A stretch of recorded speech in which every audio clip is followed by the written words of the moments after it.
Hello भाई लोग, आप लोग वीडियो तो देखते हैं लेकिन चैनल को सब्सक्राइब नहीं करते हैं। 72% लोग ऐसे हैं जो मेरे चैनल को सब्सक्राइब नहीं करते हैं लेकिन वीडियो देखते हैं। तुम लोगों से कृपा निवेदन है कि चैनल को सब्सक्राइब कर ले और आपको ये स्टोरी पसंद आए तो लाइक कमेंट करना ना भूलें।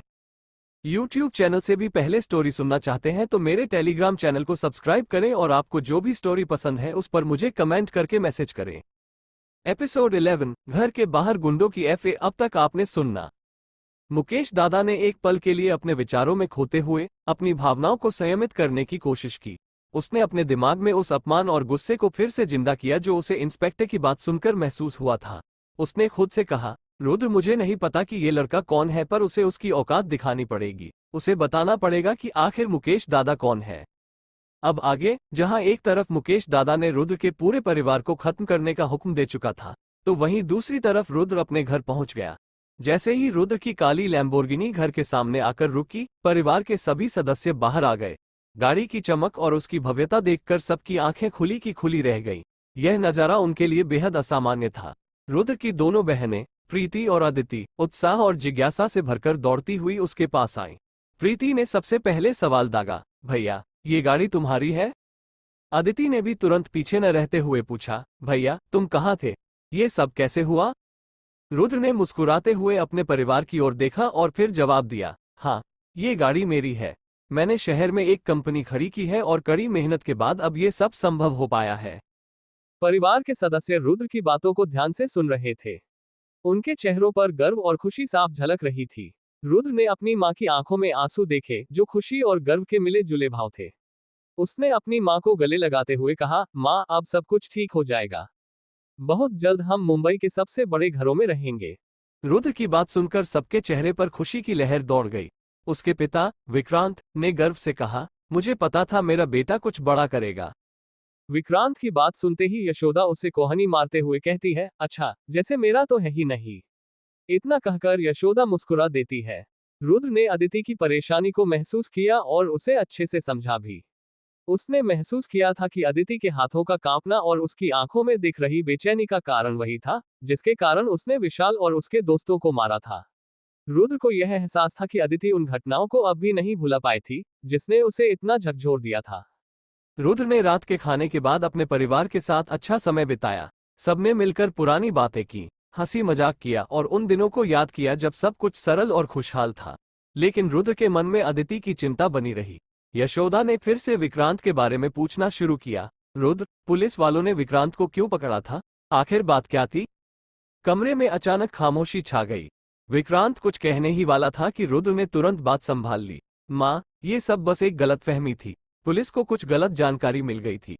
मैंने उनसे बात कर ली है, अब सब ठीक है। आप लोग चिंता मत करें। रुद्र की बात सुनकर यशोदा ने राहत की सांस ली, लेकिन अदिति के हाथ फिर से कांपने लगे। उसकी आंखों में डर और दर्द की परछाई साफ दिखाई दे रही थी। उसने जल्दी से अपना हाथ अपने पीछे छुपाने की कोशिश की, लेकिन रुद्र की नजर उस पर पड़ गई। रुद्र ने देखा कि अदिति के चेहरे पर तनाव और असहजता के भाव थे। वह उसकी ओर बढ़ा और उसके कंधे पर हाथ रखकर धीरे से पूछा, अदिति, तुम ठीक हो ना? अदिति ने हड़बड़ाते हुए कहा, हाँ भैया, मैं ठीक हूँ, बस कुछ सोच रही थी।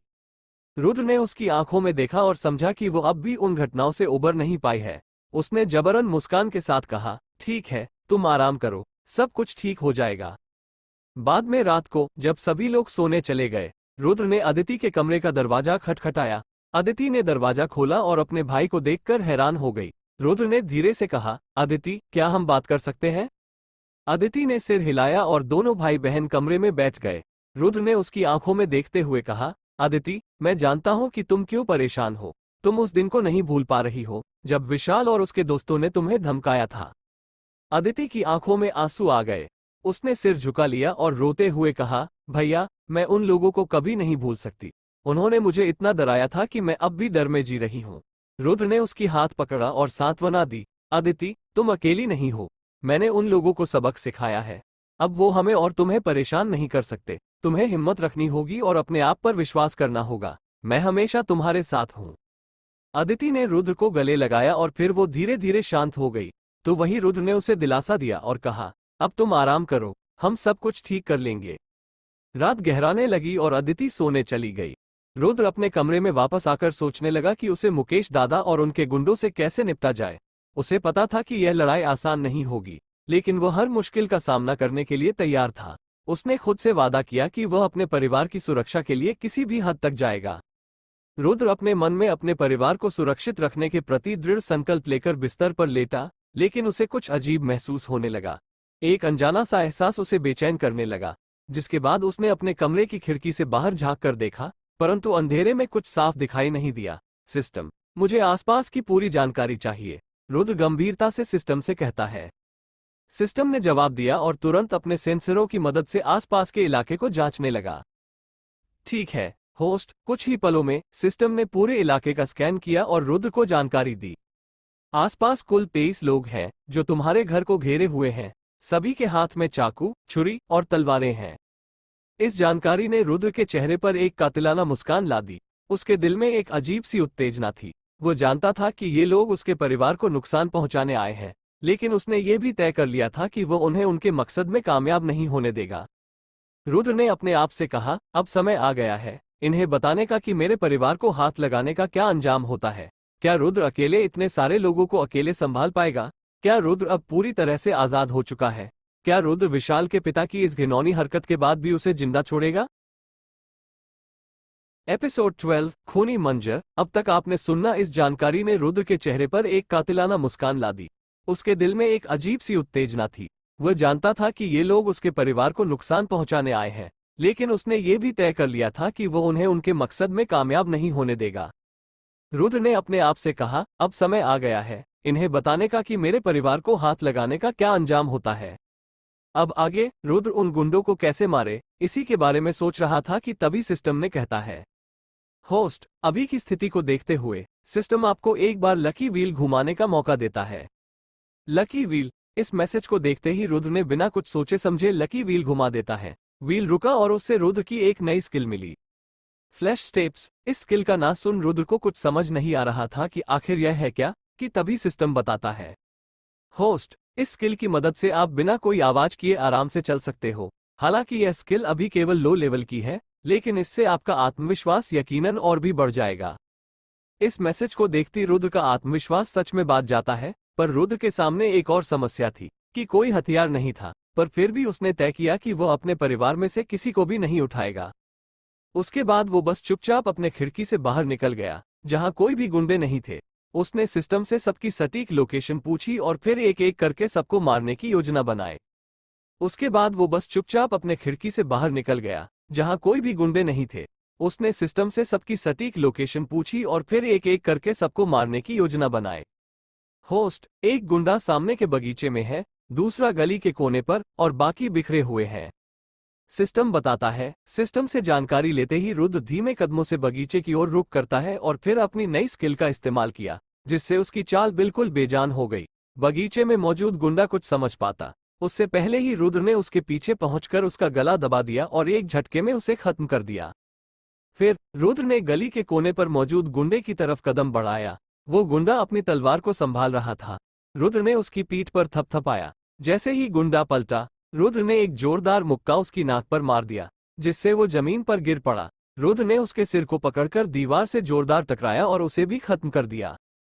इस तरह रुद्र ने एक एक करके 15 आदमियों को खत्म कर दिया। किसी का गला घुमा दिया, किसी का सिर फोड़ दिया और किसी का गला रौंद दिया। हर गुंडा अलग अलग था, जिसके कारण रुद्र को अपना काम करने में और भी आसानी हुई। फिर उसने अपनी चतुराई से उन्हें एक एक करके निपटाता गया।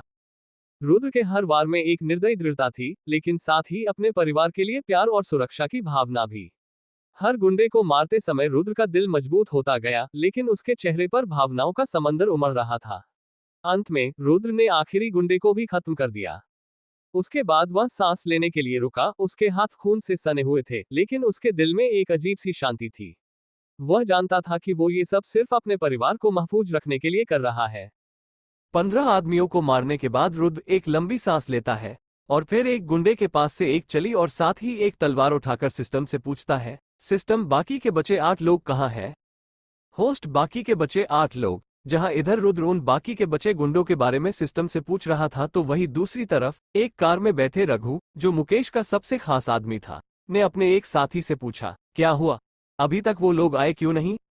रघु के सवाल पर उसका एक साथी बेशर्मी से हंसते हुए बोला, भाई, वो घर की औरतें सच में काफी सुंदर हैं, तो हो सकता है कि वो लोग उनके साथ थोड़ा मस्ती कर रहे होंगे। अपनी बात पूरी करते ही वो आदमी और जोर से हंसने लगा। उसकी बात सुनकर रघु ने कहा, ओह, तो इसीलिए वो सब रुद्र के घर में जाने के लिए इतना उतावले हो रहे थे। जी मालिक। हम एक काम करो, उन सब से कहो कि रुद्र को पहले किसी भी हालत में खत्म करें, क्योंकि आज सुबह इंस्पेक्टर के पास चीफ मिनिस्टर का फोन आया था। वो लड़का मुंबई शहर में जरूर कोई ना कोई बड़ी तोप है। याद रहे, किसी भी हालत में वो लड़का जिंदा नहीं बचना चाहिए, वरना यकीन मानो हम में से कोई भी परसों का सूरज नहीं देख पाएगा।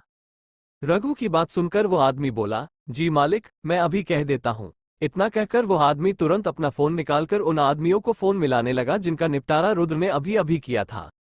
फोन ना उठने पर रघु और बाकी लोग कई बार कोशिश करते हैं, लेकिन कोई जवाब नहीं मिलता। कार में बैठे सभी लोगों की हालत खराब होने लगती है, सभी परेशान हो जाते हैं। तभी रघु झल्लाते हुए कहता है, साले ये लोग फोन क्यों नहीं उठा रहे? तभी रघु झल्लाते हुए कहता है, साले ये लोग फोन क्यों नहीं उठा रहे? कहीं कोई गड़बड़ तो नहीं हो गई? तभी उनमें से एक आदमी ने कहा, मालिक, शायद हमें खुद जाकर देखना चाहिए। रघु ने सिर हिलाया और सभी लोग कार से उतरकर रुद्र के घर की ओर बढ़ने लगे। जैसे ही वे घर के करीब पहुंचे, उन्होंने देखा कि एक आदमी खून से सना हुआ तलवार लिए खड़ा है। उसे देखते ही सभी गुंडों की सांसें जैसे थम सी जाती है, और वही रघु के चेहरे पर भी चिंता की लकीरें खींच गई। ये कौन है? रघु के सवाल पर उनमें से एक आदमी डरते हुए बोलता है, मालिक, ये वही है, ये वही लड़का है, रुद्र। सामने खड़े लड़के के बारे में जानते ही रघु गुस्से में अपने आदमियों से कहता है, सालों, क्या तुम सब अपने बाप की शादी में आए हो, जो खड़े खड़े तमाशा देख रहे हो? सब लोग एक साथ हमला करो, ये लड़का जिंदा नहीं बचना चाहिए। जहां एक तरफ रुद्र को देख सभी गुंडों की फटी पड़ी थी, तो वहीं दूसरी तरफ रुद्र की आंखों में एक अजीब सी चमक थी, जो कि उन गुंडों के दिलों में डर पैदा कर रही थी। रुद्र ने तलवार उठाई और शांत लेकिन ठोस कदमों से उनकी तरफ बढ़ने लगा। रुद्र को आगे बढ़ता देख रघु ने चिल्लाते हुए अपने आदमियों से कहता, हा, उसे घेर लो, मार डालो, किसी भी सूरत पर यह कामिना बचना नहीं चाहिए। रघु की बात सुनते ही सभी आदमी अपने अपने हथियार निकलकर रुद्र की ओर बढ़ने लगते हैं, पर रुद्र ने उनसे पहले ही फुर्ती और चालाकी से सभी पर हमला करना शुरू कर दिया। रघु की बात सुनते ही सभी आदमी अपने अपने हथियार निकलकर रुद्र की ओर बढ़ने लगते हैं, पर रुद्र ने उनसे पहले ही फुर्ती और चालाकी से सभी पर हमला करना शुरू कर दिया। उसने अपनी नई फ्लैश स्टेप स्किल का इस्तेमाल किया और बिना कोई आवाज किए, बिना किसी को चेतावनी दिए, एक एक करके सबको धराशायी करता गया। देखते ही देखते रघु के साथ उसके सारे साथी एक एक करके गिर रहे थे। अपनी सामने चल रहे नजारे को देख रघु खुद को संभालने की कोशिश करता है, लेकिन उसकी भी टांगें अब कांप रही थी। आखिरकार रघु भी रुद्र के सामने खड़ा था, उसके हाथ कांप रहे थे। अपनी सामने चल रहे नजारे को देख रघु खुद को संभालने की कोशिश करता है, लेकिन उसकी भी टांगें अब कांप रही थी। आखिरकार रघु भी रुद्र के सामने खड़ा था, उसके हाथ कांप रहे थे। रघु कुछ समझ पाता कि उससे पहले ही रुद्र की तलवार की उसकी गर्दन पर पहुंच चुकी थी। तभी रुद्र एक भारी आवाज में कहता है, तुम लोगों को क्या लगता है, तुम मेरे परिवार को नुकसान पहुंचाने की कोशिश करोगे और मैं चुपचाप देखता रहूंगा? रुद्र की बात सुन रघु कांपते हुए बोलता है, नहीं, प्लीज मुझे माफ कर दो, तुम जो बोलोगे मैं वो करने के लिए तैयार हूं। रघु की बात सुनकर रुद्र ने उसकी आंखों में गहराई से देखा और कहा, तुम सच में कुछ भी करोगे? रघु ने जल्दी से सिर हिलाया, हाँ हाँ, मैं सब करूंगा। रुद्र के होठों पर एक कातिलाना मुस्कान छा गई। ठीक है, पहले इन सभी लाशों को साफ करो और इन्हें गाड़ियों में भरकर यहां से ले जाओ। रघु ने डर के मारे हाँ में हाँ मिलाई और तुरंत काम में लग गया।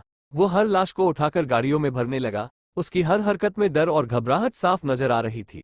रघु ने जल्द से जल्द सभी लाशों को गाड़ियों में भर दिया। उसके हाथ पसीने से भीग चुके थे और दिल जोर जोर से धड़क रहा था।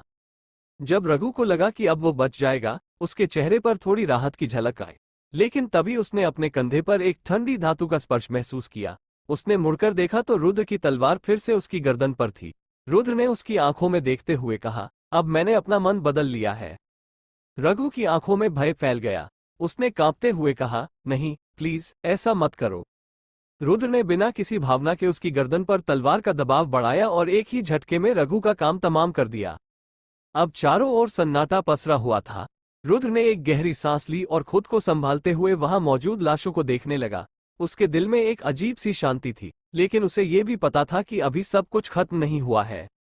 उसने अपने परिवार को सुरक्षित रखने की कसम खाई थी और इसके लिए वो किसी भी हद तक जा सकता था।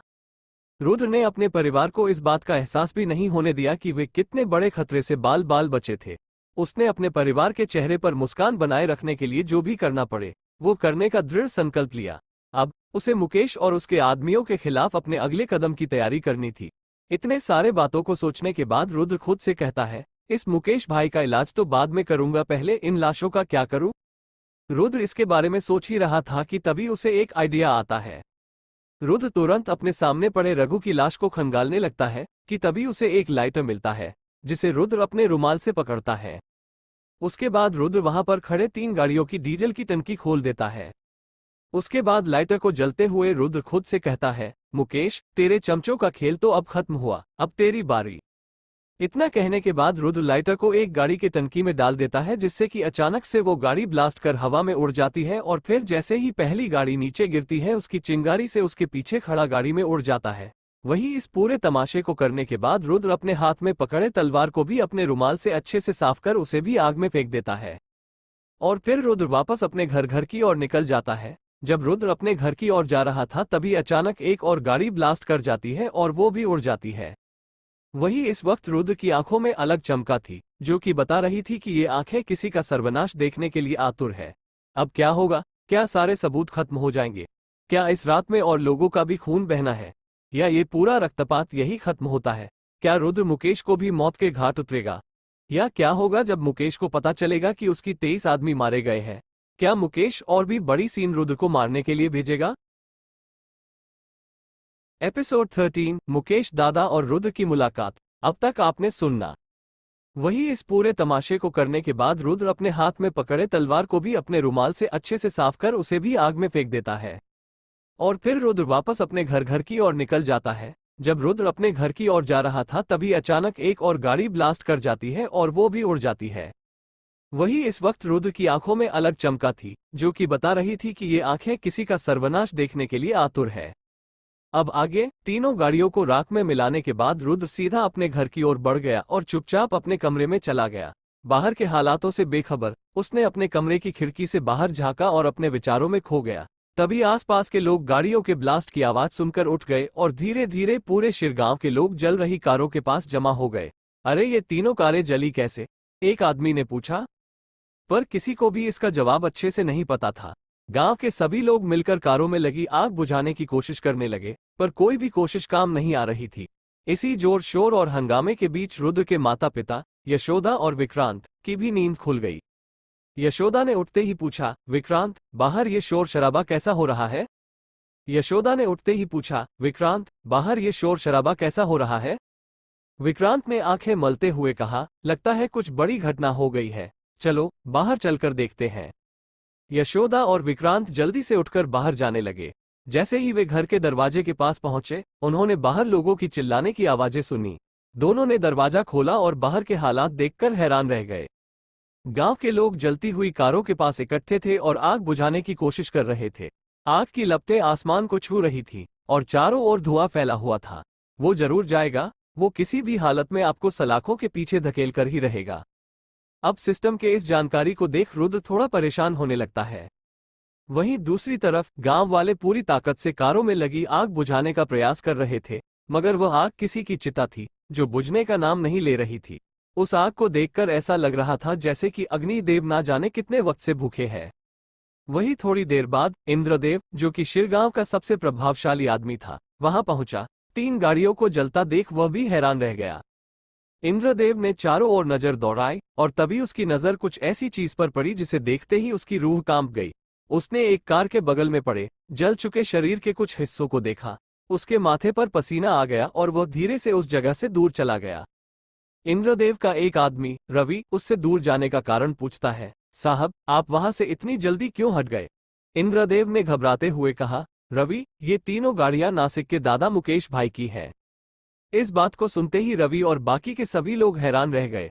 वे समझ गए कि मामला कितना गंभीर था। रवि ने कहा, साहब हमें ये बात मुकेश भाई को बतानी तो पड़ेगी ना? अपने आय की बात सुन इंद्रदेव कुछ देर सोचता है और फिर धीरे से अपना फोन निकाला और मुकेश भाई का नंबर डायल किया। फोन की घंटी बजी और कुछ देर बाद दूसरी तरफ से भारी आवाज में मुकेश भाई बोले, हाँ इंद्रदेव, बोलो क्या बात है। इंद्रदेव ने थोड़ी झिझक के साथ कहा, मुकेश भाई, शिरगांव में आपकी 3 गाड़ियां जल रही हैं, मैंने देखा है, और आपके आदमियों की लाशें भी हैं। मुकेश दादा ने गुस्से से चीखते हुए कहा, क्या? ये कैसे हो सकता है? मेरे आदमियों को किसने मारा? इंद्रदेव ने धीरे से कहा, मुझे पूरी जानकारी नहीं है भाई, पर मुझे लगता है कि यह रुद्र का ही काम हो सकता है, क्योंकि कुछ समय पहले उसने मेरे आदमियों को भी बुरी तरह पीटा था। इंद्रदेव की बात सुनते ही मुकेश दादा का गुस्सा फूट पड़ा। रुद्र, उस कमीने की इतनी हिम्मत कि मेरे आदमियों को मारे। मैंने उसे और उसके परिवार को खत्म करने के लिए भेजा था और वो हमें ही चैलेंज कर रहा है। मुकेश दादा गुस्से में अपना फोन जमीन पर पटक देता है। उसकी आंखों में आग जल रही थी और उसकी सांसें तेज हो रही थी। उसे अच्छी तरह से पता था कि उसकी गाड़ियां और उसके आदमी शिरगांव में क्या कर रहे थे। वे सब रुद्र और उसके परिवार को खत्म करने के लिए गए थे। लेकिन अब चीजें बदल गई थी। अब रुद्र ने उसकी ताकत को चुनौती दी थी। इंद्रदेव ने फोन रखते ही रवि की ओर देखा और कहा, अब हमें संभल कर रहना होगा। मुकेश भाई का गुस्सा किसी भी हद तक जा सकता है। रवि ने चिंतित होकर कहा, साहब, अब क्या करेंगे? इंद्रदेव ने गहरी सांस लेते हुए कहा, हमें मुकेश भाई को शांत करना होगा और साथ ही रुद्र की गतिविधियों पर नजर रखनी होगी। हम इस आग में फंस चुके हैं और अब बहुत सोच समझकर कदम उठाने होंगे। गांव में हड़कंप मचा हुआ था और इंद्रदेव के मन में चिंता की लहरें दौड़ रही थीं। वहीं रुद्र अपने कमरे की खिड़की से ये सब देख रहा था और उसकी आंखों में एक कातिलाना मुस्कान थी। उसने मन ही मन सोचा, बहुत जल्द मुकेश दादा का भी यही हाल होगा। अपने मन में इतना सब सोचने के बाद रुद्र अपना फोन निकालकर किसी को कुछ मैसेज करता है। अगली सुबह की पहली किरण के साथ मुकेश दादा अपने पूरे दल बल के साथ शिरगांव पहुंच जाता है। वहां वो अपनी गाड़ियों और अपने आदमियों के जले हुए शरीरों को देखता है। उसकी आंखों में गुस्से की लहरें दौड़ने लगती हैं। तभी उसे दूसरी तरफ से रुद्र आता दिखाई देता है, जिसके चेहरे पर एक जीत भरी मुस्कान थी। रुद्र को देख मुकेश उसे पहचान नहीं पाता, मगर उसके बगल में खड़ा इंद्रदेव धीरे से बताता है, भाई, वो लड़का रुद्र है। इंद्रदेव से रुद्र के बारे में जानकर मुकेश दादा का खून खौलने लगता है, लेकिन आसपास मौजूद गांव वालों के कारण वो कुछ कर नहीं पाता। रुद्र भी सीधा चलकर मुकेश के बगल में आकर खड़ा हो जाता है और फिर तीनों जली हुई गाड़ियों की ओर देखने लगता है। मुकेश रुद्र को अपने बगल में देखता है और अपने चेहरे पर शैतानी मुस्कान लाते हुए कहता है, तूने बहुत बड़ी गलती कर दी, मेरे आदमियों को मारकर। अब मैं आराम से तुझ पर पुलिस केस करके तुझे अंदर करवाऊंगा और फिर तेरे पूरे परिवार को नोच खाऊंगा। मुकेश की बात सुनते ही रुद्र के अंदर का ज्वालामुखी फटने लगता है, लेकिन बाहर से वो अभी भी शांत रहता है। फिर रुद्र धीमे स्वर में लेकिन ठोस आवाज में कहता है, ठीक है, जाओ जाकर पुलिस कंप्लेंट करो। रुद्र की बात सुनकर मुकेश के चेहरे की मुस्कान धीरे धीरे गायब हो जाती है। वो समझ गया कि रुद्र ने उसे बुरी तरह से फंसा दिया है। आखिर रुद्र ने ऐसा क्या कहा जिससे कि मुकेश की बाजी उसी पर उल्टी पड़ जाती है? क्या रुद्र अपने परिवार को जिंदा रख पाएगा? तब क्या होगा जब पुलिस को पता चलेगा कि रुद्र ने ही इन सबको मौत के घाट उतरेगा? एपिसोड 14 पीएनजी फार्मा बिक गई। अब तक आपने सुनना। तभी उसे दूसरी तरफ से रुद्र आता दिखाई देता है, जिसके चेहरे पर एक जीत भरी मुस्कान थी।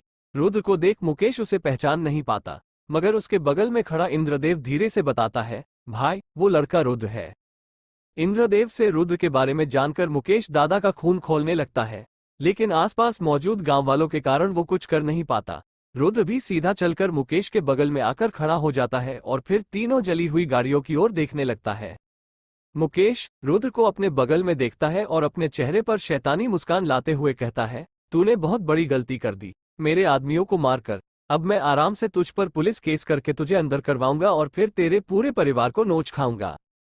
अब आगे मुकेश की बात सुनते ही रुद्र के अंदर का ज्वालामुखी फटने लगता है, लेकिन बाहर से वो अभी भी शांत रहता है। रुद्र धीमे स्वर में लेकिन ठोस आवाज में कहता है, ठीक है, जाओ जाकर पुलिस कंप्लेंट करो। पर तब क्या बोलोगे जब वे तुमसे पूछेंगे कि तुम्हारे आदमी यहाँ पर क्या कर रहे थे? तब तुम क्या बोलोगे? रुद्र की बात सुनकर मुकेश के चेहरे की मुस्कान धीरे धीरे गायब हो जाती है। वो समझ गया कि रुद्र ने उसे बुरी तरह से फंसा दिया है। गांव वालों की भीड़ अब रुद्र और मुकेश की ओर ध्यान देने लगी थी। सभी कानाफूसी करने लगे। रुद्र ने अपनी आवाज को और भी मजबूत करते हुए कहा, मुकेश दादा, अब तुम खुद सोचो, तुम्हारे आदमियों का यहाँ होना और इस हाल में मिलना, पुलिस को क्या बताओगे? क्या तुम ये कहोगे कि मैंने तो अपने आदमियों को रुद्र और उसके पूरे परिवार को खत्म करने के लिए भेजा था, मगर गलती से वो लोग खत्म हो गए? रुद्र की बात सुन अब मुकेश का चेहरा पहले तो गुस्से से लाल होने लगता है, पर फिर खुद को शांत करते हुए कहता है, क्या तुझे सच लगता है कि पुलिस वाले मुझसे सवाल करेंगे? उसकी बात सुन रुद्र भी मुस्कुराते हुए कहता है, तुमने बिल्कुल सही कहा, पुलिस वाले कभी भी तुमसे तो सवाल जवाब नहीं करेंगे। पर तुम ये बात साबित कैसे करोगे कि इन सबको मैंने मारा है? और वैसे भी अगर तुमने पुलिस का सहारा लिया तो लोग क्या कहेंगे? मुकेश दादा ने लड़के से डरकर पुलिस का सहारा लिया। अगर यह बात बाहर आ गई तो तुम्हारी क्या इज्जत रह जाएगी मुकेश दादा? रुद्र की बात सुन मुकेश के चेहरे पर उसका गुस्सा और बेबसी साफ नजर आ रहे थे। रुद्र ने अपनी बात को जारी रखते हुए कहा, मुकेश दादा, एक बात याद रखना, अगर मेरे परिवार की तरफ आइंदा आंख उठाकर के भी देखा तो तेरा अंजाम इससे भी बुरा होगा। रुद्र जैसे ही अपनी बात खत्म करता है, अचानक से वहां पर पुलिस की सायरन की आवाज सुनाई देने लगती है और फिर 4 पुलिस की गाड़ियां अचानक से वहां पर पहुंच जाती है। तभी उन गाड़ियों में से नासिक कमिश्नर और उनके साथ यहां के इंस्पेक्टर और साथ ही बहुत सारे पुलिस वाले आ जाते हैं। मुकेश दादा को देखते ही कमिश्नर तुरंत उसकी ओर बढ़ चलता है। मुकेश दादा के पास आते ही कमिश्नर कहता है, मुकेश भाई, आप यहाँ कैसे? क्या ये गाड़ियां और इसके अंदर बैठे लोग आपके हैं? वो दरअसल ये तीनों गाड़ियां तो मेरी हैं, मगर इसमें बैठे लोग मेरे नहीं है। कल रात को ही मेरी गाड़ियां चोरी हो गई थी। मुकेश दादा की बात सुनते ही वहां मौजूद सभी लोग हैरान रह जाते हैं। तभी रुद्र के पास सिस्टम की तरफ एक मैसेज आता है, होस्ट, अब पुलिस का बीच में आने की संभावना सिर्फ 0% है। सिस्टम के इस मैसेज को देखते ही रुद्र एक राहत की सांस लेता है। वहीं दूसरी तरफ मुकेश अपनी बात खत्म करने के बाद रुद्र के एकदम करीब आकर धीरे मगर गुस्से से कहता है, अब या तो तू जिंदा रहेगा या फिर मैं। इतना कहने के बाद मुकेश दादा वहां से निकल जाता है। वहीं मुक्त दादा को जाते देख रुद्र अपने जीत भरी मुस्कान को और भी चौड़ा किया और मन ही मन सोचा, बहुत जल्द मुकेश दादा का भी यही हाल होगा। उसके बाद रुद्र भी वहां से अपने घर के लिए निकल पड़ता है। वहीं दूसरी तरफ मुंबई शहर की एक गगनचुंबी इमारत के एक आलीशान ऑफिस में शिवांगी जोशी अपने चमकदार आभा और आत्मविश्वास के साथ बैठी थी। उनके सामने चेहरा उतरा हुआ और आंखों में गहरे काले घेरे लिए राजेंद्र आहूजा बैठा था। उसके चेहरे पर साफ तौर पर थकान और निराशा झलक रही थी। तभी शिवांगी ने हल्की मुस्कान के साथ बात शुरू की, राजेंद्र जी, एक समय था जब आपने मुझे अपनी कंपनी से निकाल दिया था और आज आप खुद अपनी कंपनी बेचने के लिए मेरे पास आए हैं। कितनी अजीब बात है ना? राजेंद्र ने अपनी नजरों को नीचे कर लिया।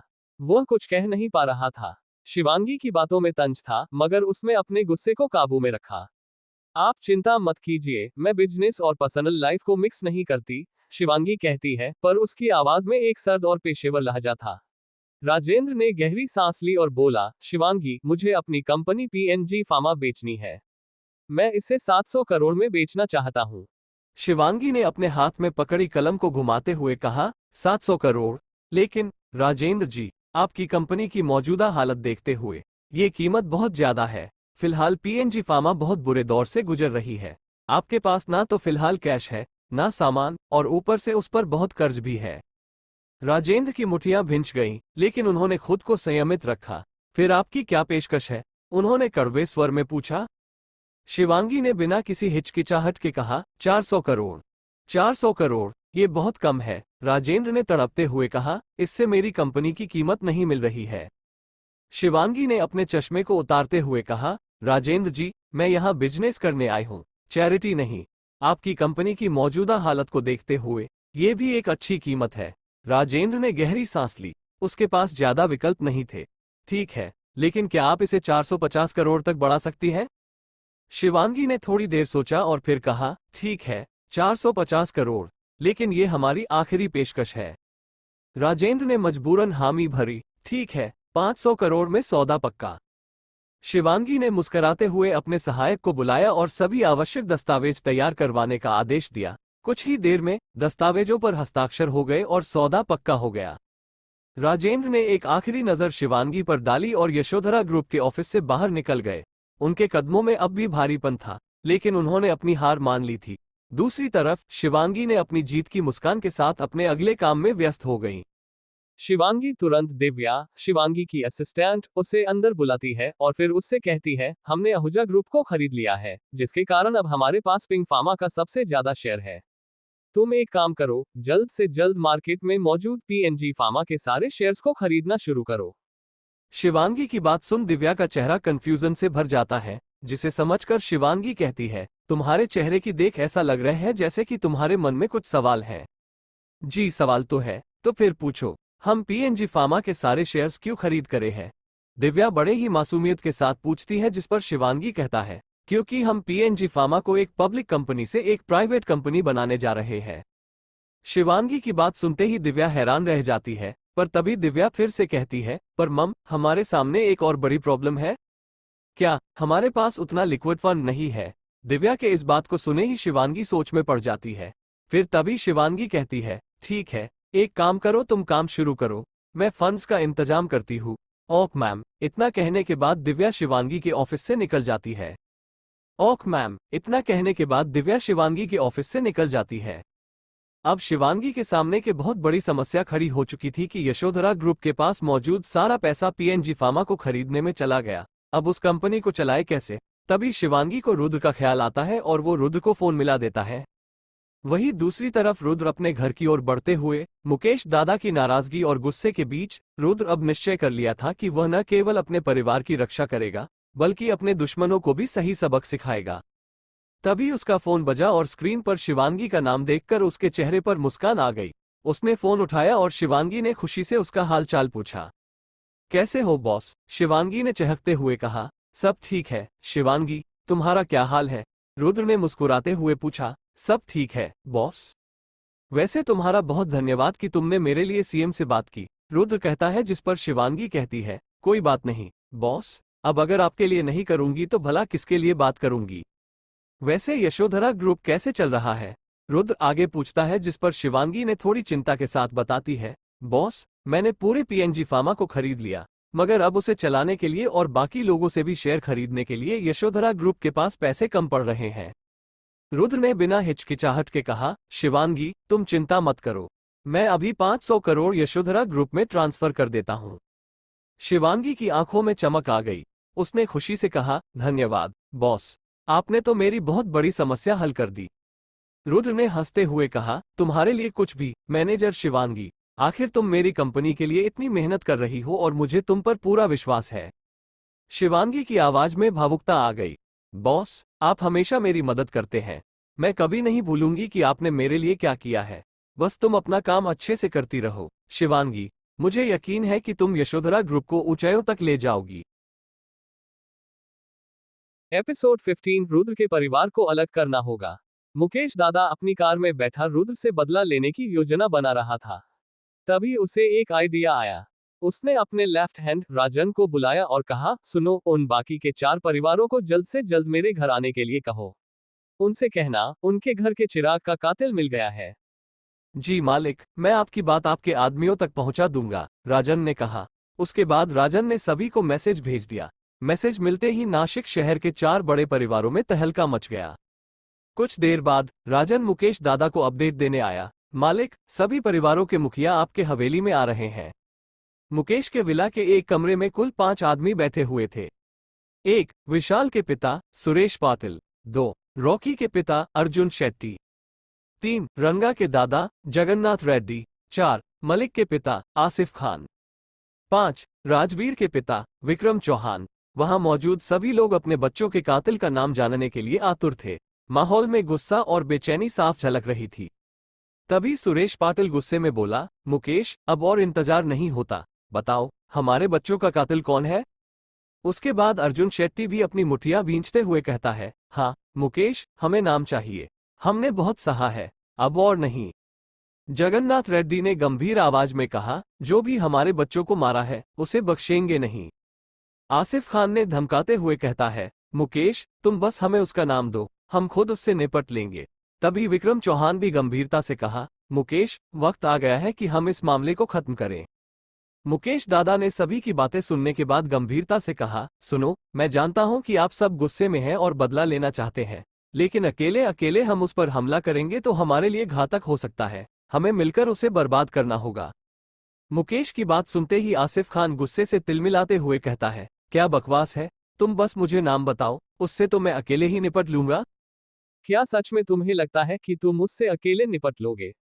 उस साले ने मेरे 23 आदमियों इतनी बुरी तरह मारा है कि उनकी लाशें देख मेरे अंदर की भी रूह कांप गई थी। उस मुकेश दादा की रूह जिसने ना जाने कितने ही लोग को बेरहमी से मारा है। उससे ऊपर उस साले की पकड़ सरकार में भी अच्छी खासी है। अगर उसने एक फोन घुमाया तो तेरा सारा ड्रग्स का बिजनेस एक ही पल में खत्म हो जाएगा।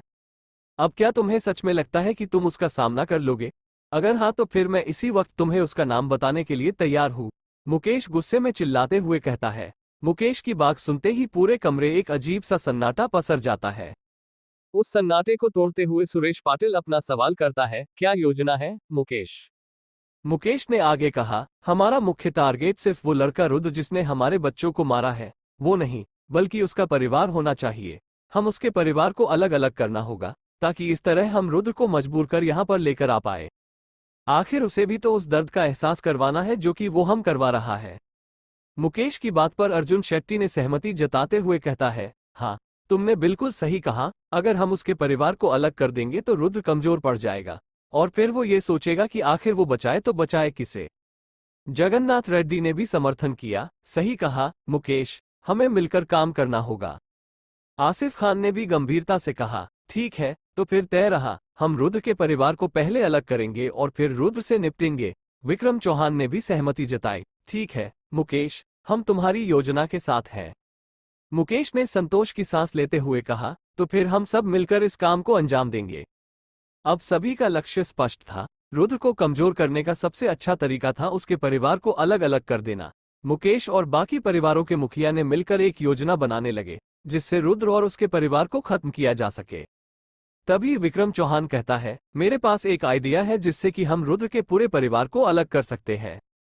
जहां एक और सभी पांचों परिवार रुद्र और उसके पूरे परिवार को खत्म करने की योजना बना रहे थे, तो वही दूसरी और रुद्र और उसका परिवार आने वाले खतरों से बेखबर अपने घर में बैठे आराम से नाश्ता कर रहे थे। रुद्र के परिवार के सभी लोग बहुत खुश थे क्योंकि रुद्र के कारण उनके पास इतना पैसा रहता है कि वो जो चाहे वो खा पी सकते हैं। तभी अचानक प्रीति कहती है, अच्छा माँ, पापा, आपसे कुछ पूछना था। अरे तुम कब से इतना फॉर्मेलिटी करने लगी? जो पूछना है पूछो, यशोदा कहती है। जिस पर प्रीति कहती है, माँ वो दरअसल हमारे स्कूल की तरफ से एक टूर होने वाला है जो कि परसों है। हम आगे तो मैं और अदिति भी उसमें जाना चाहते हैं, तो क्या हम जा सकते हैं? प्रीति की बात सुनते ही पूरे कमरे एक अजीब सी खामोशी छा जाती है। तभी रुद्र के जगन में कुछ पुरानी यादें ताज़ा हो जाती है, जिसमें जब भी प्रीति और अदिति के स्कूल कहीं बाहर ले जाया जाता था, तब प्रीति और अदिति ये कह देते थे कि ये सब पैसों की बर्बादी है, इसीलिए वो दोनों नहीं जाएंगे। इस वाक्य के याद आते ही रुद्र को सच में बहुत बुरा लगता है क्योंकि उसी की वजह से उसकी बहनें कभी भी कोई टूर पर नहीं पाती थी। तभी रुद्र के कानों में उसकी माँ की आवाज सुन देती है, और इसके लिए कितने रुपए की जरूरत है तुम्हें? माँ, 5,000 मेरे और 5,000 अदिति के।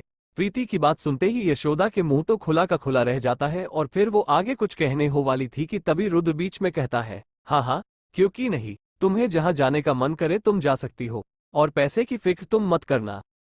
रुद्र की बात सुनते ही यशोदा हैरान रह जाती है, पर वो कुछ कह नहीं पाती क्योंकि उसे भी कहीं जा कहीं रुद्र का ये फैसला सही लगता है। वही रुद्र की बात सुनते ही दोनों बहनें के चेहरे खुशी से खिल उठते हैं। तभी रुद्र उत्सुकता से पूछता है, वैसे तुम दोनों ट्रिप के लिए कहाँ जा रही हो?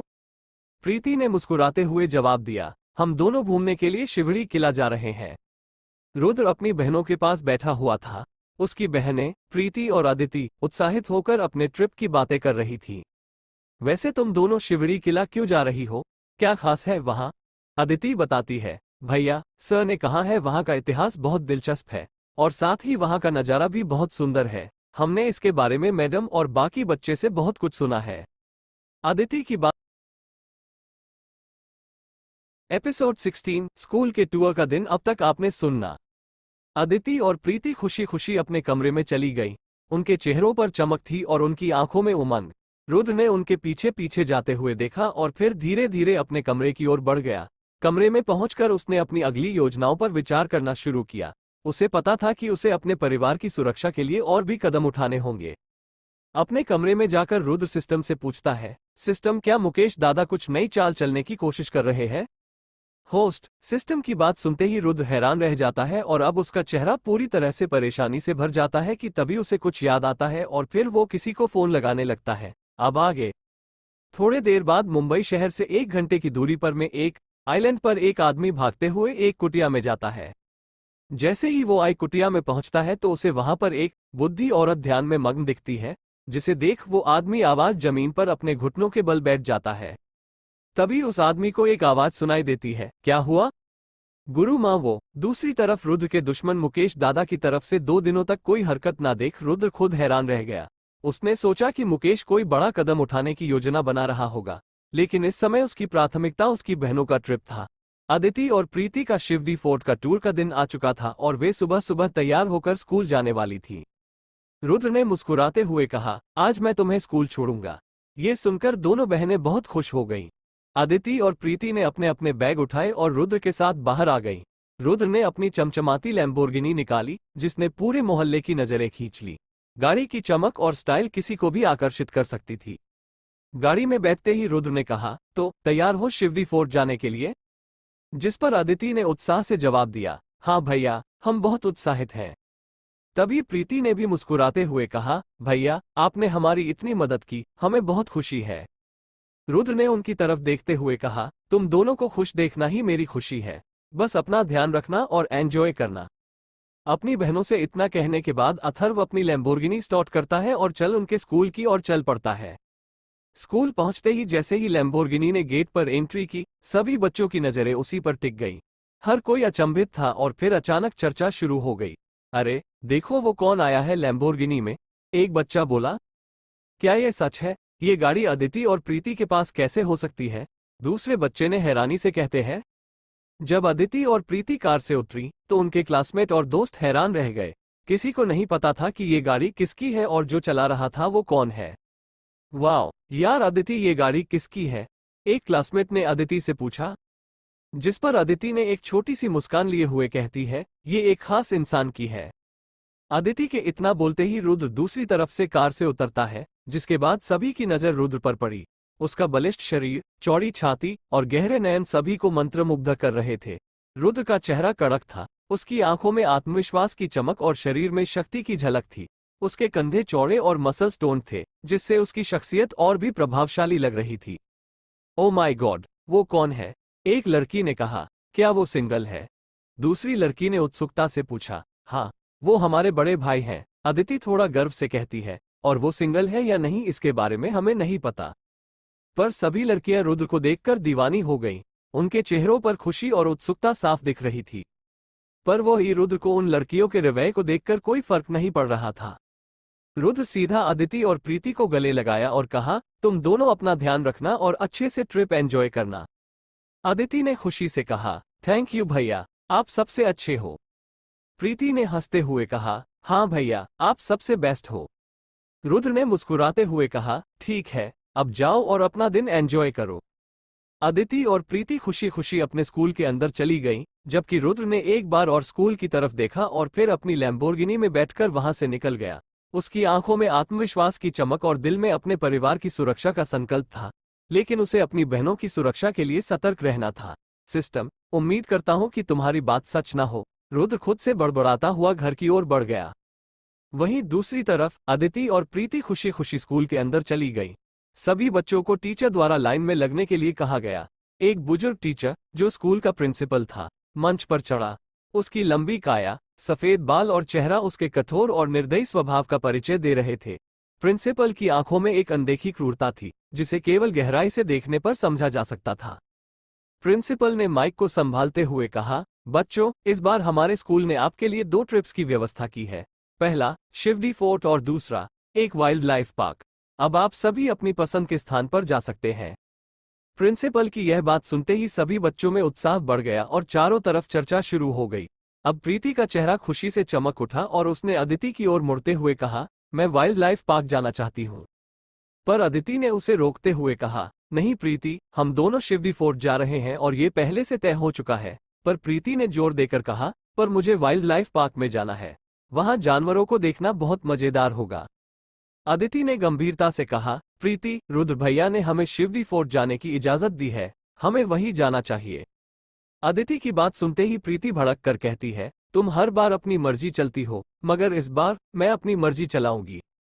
अदिति ने प्रीति को समझाने की कोशिश की, देखो, हमें एक साथ रहना चाहिए, ये हमारे लिए सुरक्षित रहेगा। प्रीति ने चिल्लाते हुए कहा, मुझे तुम्हारे साथ रहने की कोई जरूरत नहीं है, मैं वाइल्ड लाइफ पार्क जाऊंगी और तुम कुछ नहीं कर सकती। अदिति ने हार मानते हुए कहा, ठीक है, अगर तुम जिद्दी हो तो जाओ, पर ध्यान रखना प्रीति ने अपनी बात मनवाने के बाद खुशी से वाइल्ड लाइफ पार्क जाने वाली बस में चढ़ गई, जबकि अदिति शिवदी फोर्ट जाने वाली बस में बैठ गई। बस में बैठते ही अदिति सोचती है, अब भला मैं प्रीति को कैसे बताऊं कि हमारे सिर पर फिलहाल कितनी तलवार लटक रही है। वहीं दूसरी तरफ प्रिंसिपल का चेहरा देखने लायक था।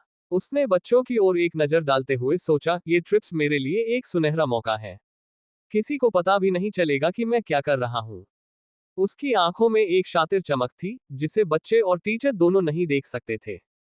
सभी बच्चों के बस में चढ़ जाने के बाद प्रिंसिपल अपना फोन निकालता है और फिर किसी को फोन मिलाने लगता है। फोन के उठते ही प्रिंसिपल कहता है, आपका काम हो गया। प्रिंसिपल की बात खत्म होते ही दूसरी तरफ से कड़क आवाज आती है, ठीक है, तुम्हें तुम्हारे पैसे मिल जाएंगे। फोन पर वाले की यह बात सुनते ही प्रिंसिपल धुर्दता से हंसते हुए कहता है, अगर इस नाचीज के लायक और कोई काम होगा तो जरूर बताइएगा। पर प्रिंसिपल की बात सुन फोन के दूसरी तरफ वाली बिना कुछ बोले फोन काट देता है। वही अदिति और प्रीति अपने अपने ट्रिप के लिए बसों में बैठी थी। अदिति के मन में प्रीति की सुरक्षा की चिंता थी, जबकि प्रीति उत्साहित थी और वाइल्ड लाइफ पार्क के बारे में सोच रही थी। सभी बच्चों और टीचर्स के बैठने के बाद दोनों बसें अपने अपने गंतव्य की ओर रवाना हो जाती है, पर जैसे ही दोनों बसें निकलती है वैसे ही उनके पीछे दो दो गाड़ियां भी निकल पड़ती है। कौन है वो इंसान जिससे प्रिंसिपल ने अभी बात की थी? आखिर क्या है प्रिंसिपल का इरादा? जब ट्रिप एक जगह का था तो फिर वो एक से बदल कर दो कैसे हो गया? आखिर गुरु माँ के पास कौन सा संदेशा गया था और रुद्र ने किसे फोन किया था? एपिसोड 17 खतरे में रुद्र का पूरा परिवार अब तक आपने सुनना। पर प्रिंसिपल की बात सुन फोन के दूसरी तरफ वाली बिना कुछ बोले फोन काट देता है। वही अदिति और प्रीति अपने अपने ट्रिप के लिए बसों में बैठी थी। अदिति के मन में प्रीति की सुरक्षा की चिंता थी, जबकि प्रीति उत्साहित थी और वाइल्ड लाइफ पार्क के बारे में सोच रही थी। सभी बच्चों और टीचर्स के बैठने के बाद दोनों बसें अपने अपने गंतव्य की ओर रवाना हो जाती है, पर जैसे ही दोनों बसें निकलती है वैसे ही उनके पीछे दो दो गाड़ियां भी निकल पड़ती है। अब आगे थोड़ी देर बाद रुद्र अपने घर पहुंचा तो उसकी मां यशोदा उसे देखकर कहने लगी, अरे तू वापस आ गया, चला बैठ, नाश्ता कर ले। जी मां, रुद्र ने जवाब दिया और नाश्ता करने के लिए बैठ गया। जैसे ही उसने खाना खाना शुरू किया, उसकी नजर पूरे घर पर दौड़ने लगी। मां, पापा कहाँ हैं? कहीं दिख नहीं रहे हैं? उसने पूछा। यशोदा ने रुद्र की प्लेट में खाना परोसते हुए कहा, हाँ, दरअसल उन्हें किसी का फोन आया था, तो वे तुरंत काम पर निकल गए, पर फिक्र मत करो, वे शाम तक आ जाएंगे। रुद्र ने सामने से तो मुस्कुरा दिया, लेकिन अंदर ही अंदर उसे कुछ गलत होने का अंदेशा होने लगा। उसने बिना कुछ और बोले खाना खाना शुरू कर दिया। खाना खत्म करने के बाद रुद्र ने अपनी माँ से कहा, माँ, मैं अपने कमरे में जा रहा हूँ। रुद्र अपने कमरे में गया और उसे ऐसा महसूस होने लगा जैसे कि आज जरूर कुछ बुरा होने वाला है। उसने खुद को शांत करने की कोशिश की और लंबी सांसें लेने लगा। वहीं दूसरी तरफ अदिति शिवदी फोर्ट और प्रीति वाइल्ड लाइफ पार्क पहुंच गई। जब वे अपने अपने गंतव्य पर पहुंची तो उनके पीछे चल रही कारों में बैठे आदमी किसी को फोन लगा रहे थे। हम लोग जगह पर पहुंच चुके हैं, बस आपके आदेश का इंतजार है, एक आदमी ने कहा। दूसरी तरफ से एक शातिर मुस्कान के साथ आवाज आई, अब आएगा खेल में मजा। लगभग आधे घंटे बाद रुद्र को एक फोन आया। ये फोन किसी और का नहीं बल्कि खुद मुकेश का था। रुद्र रुद्र रुद्र, अगर तुझ में हिम्मत हो तो जाओ और अपने पिता को बचा लो, मुकेश ने कहा और पागलों की तरह हंसते हुए फोन काट दिया। मुकेश की हंसी सुनकर रुद्र का दिल बैठने लगा। उसने तुरंत अपनी कार निकाली और अपने पिता के पास जाने के लिए निकल पड़ा। रास्ते में ही उसे एक और फोन आया। फोन उठाते ही दूसरी तरफ से एक क्रूर आवाज आई, अबे ओए, तुझे और भाई बहन चाहिए क्या, जो तुमने घर पर अपनी माँ को अकेला छोड़ दिया? उस आदमी की बात सुनते ही रुद्र की आत्मा कांप उठी। उसका दिल तेजी से धड़कने लगा और उसकी सांसें भारी हो गईं। उसने तुरंत अपनी कार घुमाई और घर की ओर भागने लगा। उसकी आंखों में चिंता और चेहरे पर बेचैनी साफ दिखाई दे रही थी। वहीं दूसरी तरफ अदिति शिवदी फोर्ट और प्रीति वाइल्ड लाइफ पार्क में अपनी अपनी ट्रिप का आनंद ले रही थी, लेकिन उन्हें इस बात का अंदाजा नहीं था कि उनके पीछे एक खतरनाक साजिश रची जा रही है। उनकी हर गतिविधि पर नजर रखी जा रही थी और उनके साथ अनहोनी की संभावना बढ़ती जा रही थी। रुद्र की स्थिति असहनीय हो गई थी। उसने अपने परिवार को बचाने का संकल्प लिया, लेकिन उसे समझ नहीं आ रहा था कि वो किसे पहले बचाए, अपने पिता को या अपनी माँ को। उसकी कार की स्पीड बढ़ती जा रही थी और उसके दिल की धड़कनें भी। अब वो खुद को मजबूर और असहाय महसूस कर रहा था। रुद्र का दिल और दिमाग दोनों जंग लड़ रहे थे। उसे अपने परिवार की सुरक्षा के लिए लड़ना था और इस बार वो किसी भी कीमत पर पीछे नहीं हटेगा। रुद्र अपने घर की ओर बढ़ रहा था जब अचानक उसके फोन की घंटी बजी। स्क्रीन पर मुकेश का नाम चमक रहा था। रुद्र ने गहरी सांस ली और कॉल रिसीव की। दूसरी तरफ से मुकेश की ताना मारती हुई आवाज सुनाई दी। रुद्र, रुद्र, क्या तुम्हें अपने पिता से सच में प्यार नहीं है, जो तुम उन्हें छोड़कर अपनी मां को बचाने जा रहे हो? मुकेश की बात सुनकर रुद्र का खून खौलने लगा। उसने जबड़े भींचते हुए जवाब दिया, मुकेश, तुम क्या चाहते हो? मुकेश ने हंसते हुए कहा, वैसे सुना है तुम्हारी दोनों बहनें सच में काफी मस्त है। अब समझ आ रहा है कि आखिर मेरे बेटे का दिमाग उनकी तरफ क्यों खींच गया। वैसे अगर मेरे कुछ आदमी तुम्हारी बहनों के साथ संबंध बनाएंगे तो उससे तुम्हें कोई दिक्कत तो नहीं होगी, है ना? रुद्र का खून अब उबलने लगा था। उसकी आंखों में क्रोध की आग जल रही थी। उसने चिल्लाकर कहा, मुकेश, अगर मेरे परिवार में से किसी को भी एक खरोंच आए ना, तो मैं तुझे वो मौत मारूंगा जो तुमने कभी सोची भी नहीं होगी। मुकेश ने शांति से कहा, जिसका बच्चा ही अब इस दुनिया में नहीं है वो अब और जी करके भी क्या करेगा? रुद्र ने अपनी मुट्ठी भींच ली। उसकी आंखों में आंसू और गुस्से की मिलीजुली चमक थी। तभी अचानक मुकेश गुस्से में बोला, अगर अपने परिवार को सही सलामत देखना चाहते हो तो चुपचाप त्रिकुटा किला आ जाओ। मुकेश की बात सुनकर रुद्र का दिल तेजी से धड़कने लगा। उसने बिना किसी देरी के अपनी गाड़ी का रुख त्रिकुटा किले की ओर मोड़ लिया। रास्ते में उसके दिमाग में सिर्फ एक ही बात चल रही थी, अपने परिवार को कैसे बचाना है। रुद्र की आंखों में दृढ़ संकल्प था, लेकिन उसके दिल में चिंता और डर भी था। उसके सामने उसकी माँ, पिता और बहनों की छवि थी। उसकी आंखों में आंसू थे, लेकिन उसने खुद को कमजोर नहीं पड़ने दिया। त्रिकुटा किला का रास्ता घुमावदार और खतरनाक था, लेकिन रुद्र की गाड़ी तेजी से आगे बढ़ रही थी। उसके दिमाग में बार बार मुकेश की बातें गूंज रही थी। उसकी हर सांस में दर्द और हर धड़कन में अपने परिवार की सुरक्षा की चिंता थी। मैं तुम्हें छोड़ूंगा नहीं, मुकेश। तुमने मेरी हिम्मत को ललकारा है। अब देखना तुम्हारा अंत कैसा होगा, रुद्र ने खुद से कहा। उसकी आंखों में अब सिर्फ क्रोध और प्रतिशोध की आग थी। त्रिकुटा किला एक निर्जन स्थान पर स्थित था, जहां पहुंचना आसान नहीं था। वहां की हवा में एक अजीब सी खामोशी और डरावनी शांति थी। रुद्र ने गाड़ी रोकी और किले की ओर देखने लगा। उसके दिल की धड़कनें और तेज हो गईं। मैं आ गया हूं, मुकेश। अब तुम्हें तुम्हारे कर्मों का फल मिलेगा, उसने खुद से कहा और किले की ओर बढ़ने लगा। रुद्र की चाल में आत्मविश्वास था, लेकिन उसके दिल में एक अजीब सी बेचैनी थी। वह जानता था कि यह उसकी जिंदगी का सबसे बड़ा मुकाबला होने वाला है। उसके हर कदम के साथ उसके दिल की धड़कनें तेज होती जा रही थीं। किले के अंदर का माहौल डरावना और खौफनाक था। हर कोने में अंधेरा और हर तरफ सन्नाटा था। रुद्र ने चारों ओर नजर दौड़ाई और मुकेश को ढूंढने लगा। रुद्र के मन में सिर्फ एक ही विचार था, अपने परिवार की सुरक्षा और मुकेश से बदला लेना। उसकी आंखों में आग थी और दिल में हिम्मत। उसके बाद रुद्र ने त्रिकुटा किले के भीतर कदम रखा और उसकी आंखें अंधेरे और धुंधले माहौल के बीच कुछ देख पाने की कोशिश कर रही थी। किले के अंदर घुसते ही चारों तरफ से दर्जनों आदमी निकलकर उसे घेर लेते हैं। उनके हाथों में तलवारें और चाकू चमक रहे थे। अगर सही से गिनती की जाए तो वहां कम से कम 200 के आसपास आदमी होंगे। रुद्र ने अपनी मुठियां भींच ली। उसकी आंखों में गुस्से की ज्वाला धधक रही थी। तभी अचानक सामने से मुकेश की आवाज सुनाई देती है, हमारे खास मेहमान का स्वागत है। रुद्र ने मुकेश को देखा, जो उसकी तरफ बढ़ रहा था। उसके साथ 4 और आदमी थे, जो उसके बराबर में चलते हुए आ रहे थे। मुकेश के चेहरे पर शैतानी मुस्कान थी और उसकी आंखों में खौफनाक चमक थी। रुद्र ने गुस्से में एक कदम आगे बढ़ाया, लेकिन मुकेश ने उसे हाथ उठाकर रोकते हुए कहा, ना बेटा ना, एक बार दीवारों के ऊपर भी नजर डाल लो। रुद्र ने ऊपर की ओर देखा तो उसकी सांसें जैसे थम गईं। किले की दीवारों पर और चारों ओर दर्जनों बंदूकधारी खड़े थे, जो अपनी बंदूकें उसकी ओर ताने हुए थे। हर बंदूकधारी की आंखों में निर्दयता और क्रूरता की चमक थी। अगर तू हिला तो तू गया, मुकेश ने शांति से कहा, लेकिन उसकी आवाज में छिपा हुआ खतरा स्पष्ट था। रुद्र का दिल तेजी से धड़कने लगा, लेकिन उसने खुद को संभाला। उसकी आंखों में गुस्से और दर्द का मिश्रण था। मुकेश, तुमने मेरे परिवार को निशाना बनाया है, अब तुम इसके लिए तैयार रहो। मुकेश ने हंसते हुए कहा, तुम फिक्र मत करो रुद्र, मैं तुम्हारे परिवार में से किसी को नहीं मारूंगा। मैं बस उन्हें अपने धंधे में लगाऊंगा। इतना कहकर मुकेश धूर्तता से हंसने लगता है। पर वही मुकेश की बात सुन रुद्र की आंखों में आंसू और गुस्से की लहर थी। तुम्हारा खेल खत्म होने वाला है, मुकेश। रुद्र की बात सुनते ही मुकेश दादा अपने आदमियों की ओर इशारा किया और वे सब तैयार हो गए। आओ रुद्र, देखते हैं कि तुम्हारी हिम्मत कितनी है। रुद्र ने एक गहरी सांस ली और अपनी सारी हिम्मत जुटाई। उसने अपने परिवार की सुरक्षा की कसम खाई थी और उसे पूरा करना था। उसकी आंखों में दृढ़ संकल्प था और दिल में प्रतिशोध की आग। उसने अपने चारों ओर खड़े दुश्मनों को देखा और कहा, तुम सब मिलकर भी मुझे नहीं रोक पाओगे। मुकेश ने हंसते हुए कहा, चलो देखते हैं तुम्हारी हिम्मत का असली मंजर। एपिसोड 18 मुकेश और उसके आदमियों का अंत। अब तक आपने पढ़ा। रुद्र ने एक गहरी सांस ली और अपनी सारी हिम्मत जुटाई। उसने अपने परिवार की सुरक्षा की कसम खाई थी और उसे पूरा करना था। उसकी आंखों में दृढ़ संकल्प था और दिल में प्रतिशोध की आग। उसने अपने चारों ओर खड़े दुश्मनों को देखा और कहा, तुम सब मिलकर भी मुझे नहीं रोक पाओगे। मुकेश ने हंसते हुए कहा, चलो देखते हैं तुम्हारी हिम्मत का असली मंजर।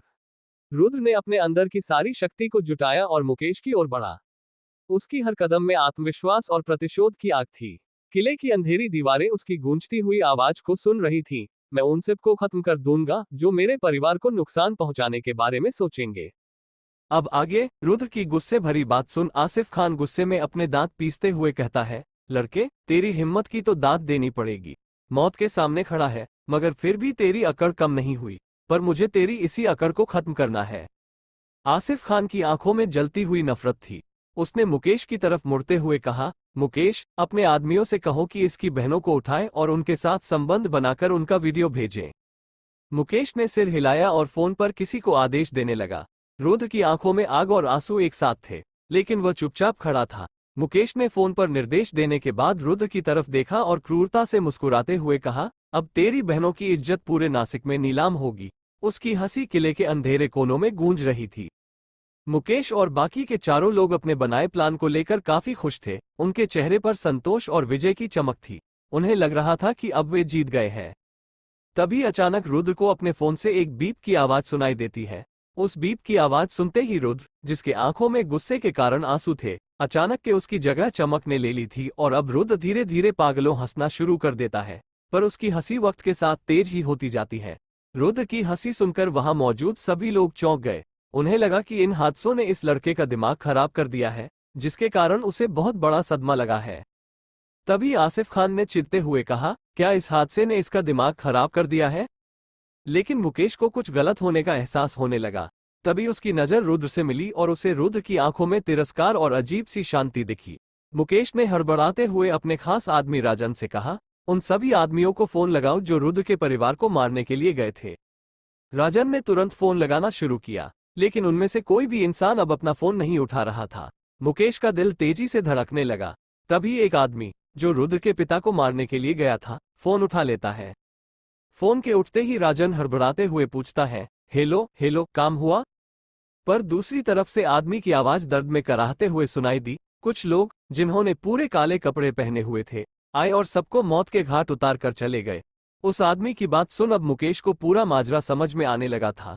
उसे एहसास हुआ कि वह रुद्र को अपने इशारों पर नहीं नचा रहा था, बल्कि असल में रुद्र उन्हें अपने इशारों पर नचा रहा था।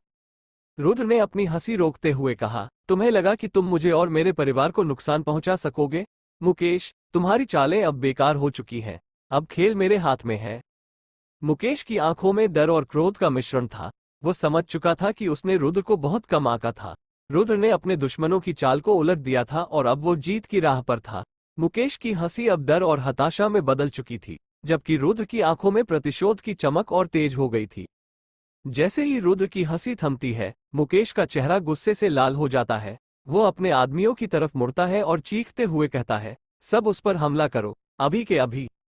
मुकेश दादा का ऑर्डर सुनते ही सभी बंदूकधारी अपने हथियार लोड कर रुद्र की तरफ तानते हैं। लेकिन तभी एक गोली की आवाज गूंजती है और एक बंदूकधारी के सीने में गोली धंस जाती है। वो उछलता हुआ जमीन पर गिर जाता है। अगले ही पल एक और गोली की आवाज आती है और दूसरा बंदूकधारी भी गिर जाता है। ये पक्का कोई स्नाइपर का ही काम था, जो दूर से एक एक कर सभी बंदूकधारियों को मार रहा था। बंदूकधारियों की चीखें और दर्द भरी आवाजें किले के हर कोने में गूंजने लगी। एक एक करके सभी बंदूकधारी जमीन पर गिरने लगे। हर एक गिरते हुए आदमी के साथ मुकेश और उसके साथियों की आंखें फटी की फटी रह जाती थीं। उन्होंने कभी भी ऐसे खतरनाक हमले की कल्पना नहीं की थी। आसिफ खान का चेहरा भय और हताशा से भर गया। उसने एक कदम पीछे हटते हुए कहा, ये सब क्या हो रहा है?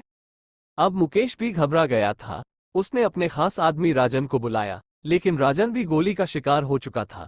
अब मुकेश के लिए भागने का कोई रास्ता नहीं बचा था। उसने चारों ओर देखा और पहली बार उसे असली डर का एहसास हुआ। रुद्र, जिसका चेहरा अब भी क्रोध और आत्मविश्वास से दमक रहा था, मुस्कान लिए पूरे नजारे को देख रहा था। उसकी आंखों में चमक और दिल में प्रतिशोध की आग थी। वो जानता था कि अब उसके परिवार का बदला लेने का समय आ गया है। मुकेश, रुद्र ने धीमे लेकिन स्पष्ट शब्दों में कहा, तुमने सोचा था कि तुम मुझे और मेरे परिवार को नुकसान पहुंचा सकोगे। तुम्हारी चालें अब बेकार हो चुकी हैं। मुकेश ने डरते हुए रुद्र की तरफ देखा। उसकी आंखों में निराशा और हताशा थी। तुम्हें लगता है कि तुम जीत सकते हो? तुम अकेले हो, रुद्र। रुद्र ने अपनी हंसी रोकते हुए कहा, अकेला? और भी मैं? मुकेश, मैं कभी अकेला नहीं था। मेरे पास मेरी माँ, मेरे पिता, मेरी बहनें और सबसे महत्वपूर्ण मेरा दोस्त मेरे साथ है। तभी अचानक काले कपड़े पहने हुए रुद्र के साथी किले के हर कोने से निकलते हैं। उनकी आंखों में भी वही प्रतिशोध की चमक थी। उन्होंने मुकेश और उसके आदमियों को घेर लिया। मुकेश अब पूरी तरह से हताश हो चुका था। उसकी चालें उल्टी पड़ चुकी थीं। वो जानता था कि अब उसके पास कोई रास्ता नहीं बचा था। उसने एक आखिरी बार रुद्र की आंखों में देखा और कहा, तुमने जीत लिया, रुद्र। लेकिन याद रखना, यह अंत नहीं है। मुकेश की बात सुन रुद्र उसकी तरफ देखते हुए कहा, यह अंत नहीं, मुकेश। ये तो बस शुरुआत है। मुकेश से इतना कहने के बाद रुद्र उन आदमियों को मुकेश और उसके साथियों को खत्म करने का इशारा करता है, जिसका इशारा समझते ही वो लोग वहां मौजूद 200 आदमियों पर किसी कुत्ते भेड़िए की तरह टूट पड़ते हैं। अब किले का मैदान अब खून से लाल हो चुका था। तभी मुकेश रुद्र से भीख मांगते हुए कहता है, रुको रुको, कम से कम ये तो बता दो कि आखिर तुम्हें हमारे प्लान के बारे में पता कैसे चला और तुमने इसकी तैयारी कब की? मुकेश का सवाल सुनते रुद्र के चेहरे पर सिर्फ एक मुस्कान छा जाती है। फ्लैशबैक 2 दिन पहले अथर्व अपने कमरे की खिड़की से बाहर देख रहा था। उसकी सोच मुकेश की अगली चाल के इर्द गिर्द घूम रही थी। तभी सिस्टम ने मैसेज भेजा, होस्ट, मुकेश आपके पूरे परिवार को अलग कर आपको मजबूर कर मारने की योजना बना रहा है। सिस्टम के इस मैसेज के मिलते ही रुद्र पूरी तरह से दंग रह गया। उसने भावुकता में आकर पहले ही अदिति और प्रीति को अलग अलग टूर पर भेजने का फैसला कर लिया था और अब वो खुद को कोस रहा था। अब मैं करूँ तो करूँ क्या? रुद्र ने खुद से कहा। उसकी चिंता बढ़ती जा रही थी। तभी उसे अपने सबसे खास दोस्त रोहन की याद आ जाती है। रुद्र ने तुरंत रोहन को फोन लगाया। रिंग बजते ही दूसरी तरफ से रोहन की आवाज आई, अरे भाई, कैसे हो? तू तो अचानक ऐसे गायब हुआ, जैसे कि कभी था ही नहीं। रुद्र ने थोड़ी हंसी के साथ कहा, हाँ यार, थोड़ी मुश्किलें आ गई हैं, तो तुम्हारी याद आ गई। रोहन ने मजाक करते हुए कहा, मुश्किलें? तुझे? भाई, तू तो हमेशा मुश्किलों को अपने स्टाइल में सुलझा लेता है। बता, क्या हुआ? रुद्र की आवाज में चिंता साफ झलक रही थी। यार, एक मुकेश दादा है जो मेरे परिवार को नुकसान पहुंचाने की योजना बना रहा है। उसने मुझे और मेरे परिवार को अलग कर हमें मारने की साजिश रची है। रुद्र की बात रोहन सीरियस होते हुए कहता है, मतलब क्या हुआ? तू मुझे सब कुछ सही से बताएगा? जिस पर रुद्र उसे नासिक में जो कुछ भी हुआ उसे सब कुछ बता देता है। रुद्र की पूरी बातें सुनते ही रोहन की हंसी छूट पड़ती है और फिर वो हंसते हुए कहता है, साले, साक्षी पर एक गोली चलाने में तेरी फट गई थी और तूने मुकेश दादा के 23 आदमियों को काट दिया और ऊपर से तूने नासिक के 5 बड़े परिवारों के बेटों को भी मार दिया। वाह! रोहन की बात सुन रुद्र झूठ मूठ का गुस्सा दिखाते हुए कहता है, अबे, तू मेरी मदद करेगा कि नहीं, या मैं अपनी होने वाली भाभी को तेरे कांड बताऊं? रोहन ने गंभीर होते हुए कहा, भाई, प्रिया को बीच में लाने की क्या जरूरत है? तू चिंता मत कर, मेरे रहते कोई तेरे परिवार को छू भी नहीं सकता। रुद्र ने राहत की सांस लेते हुए कहा, धन्यवाद यार, सच में तेरे बिना मैं ये सब नहीं संभाल सकता था। रोहन ने हंसते हुए कहा, तू तो जानता है, मेरे लिए तेरा परिवार भी मेरा परिवार है, और वैसे भी एक्शन का तो मुझे हमेशा से शौक रहा है। रुद्र ने मुस्कुराते हुए कहा, यार, तेरी यही बात मुझे सबसे ज्यादा पसंद है। अब बताओ, तुम्हारी योजना क्या है? रोहन ने थोड़ी देर सोचते हुए कहा, देख भाई, सबसे पहले तो हमें अदिति और प्रीति की सुरक्षा सुनिश्चित करनी होगी। उन्हें अलग अलग टूर पर भेजना ठीक नहीं था, लेकिन अब जो है सो है। मैं अपने कुछ आदमियों को उनके साथ भेज देता हूं, जो उनकी सुरक्षा करेंगे। रुद्र ने सहमति जताते हुए कहा, ठीक है, और मेरे माता पिता की सुरक्षा के लिए? रोहन ने आत्मविश्वास से कहा, वो भी मैं संभाल लूंगा। तू बस ये बता, मुकेश का अगला कदम क्या हो सकता है? रुद्र ने सोचते हुए कहा, मुझे लगता है कि वह मुझे धमकाने और डराने की कोशिश करेगा, ताकि मैं टूट जाऊं और उसका रास्ता साफ हो जाए। रोहन ने हंसते हुए कहा, उसके बारे में चिंता मत कर, हम उसे ऐसा मजा चखाएंगे कि वो कभी भूल नहीं पाएगा। रुद्र ने फोन रखते हुए कहा, धन्यवाद भाई, अब थोड़ा सुकून मिला है। रोहन ने कहा, हमेशा याद रखना भाई, जब भी जरूरत हो मैं हमेशा तेरे साथ हूं। रुद्र ने फोन रख दिया और उसने एक गहरी सांस ली। अब उसे पता था कि वह अकेला नहीं है, उसके पास रोहन जैसा दोस्त है जो हर मुश्किल घड़ी में उसके साथ खड़ा है। उसने खुद से कहा, अब देखना मुकेश, तुम्हारा हर दांव उल्टा पड़ेगा। और इसी विश्वास के साथ रुद्र ने अपने परिवार की सुरक्षा के लिए तैयारियां शुरू कर दी। उसकी आंखों में अब भी गुस्से की आग थी, लेकिन साथ ही एक नई उम्मीद भी जग चुकी थी। प्रेजेंट रुद्र अपने ख्यालों से बाहर आने के बाद मुकेश को देखता है और फिर कहता है, ये जानने के तेरी औकात नहीं है। इतना कहने के बाद रुद्र मुकेश का सिर उसी के तलवार से अलग कर देता है। अब रुद्र और रोहन के भेजे आदमियों ने मुकेश और उसके आदमियों को पराजित कर दिया था। यह एक नई शुरुआत थी, एक नई उम्मीद की। अब रुद्र अपने परिवार के साथ सुरक्षित था और उसने अपने दुश्मनों को उनकी जगह दिखा दी थी। क्या अब सब कुछ खत्म हो चुका है? क्या अब रुद्र का पूरा परिवार सुरक्षित है?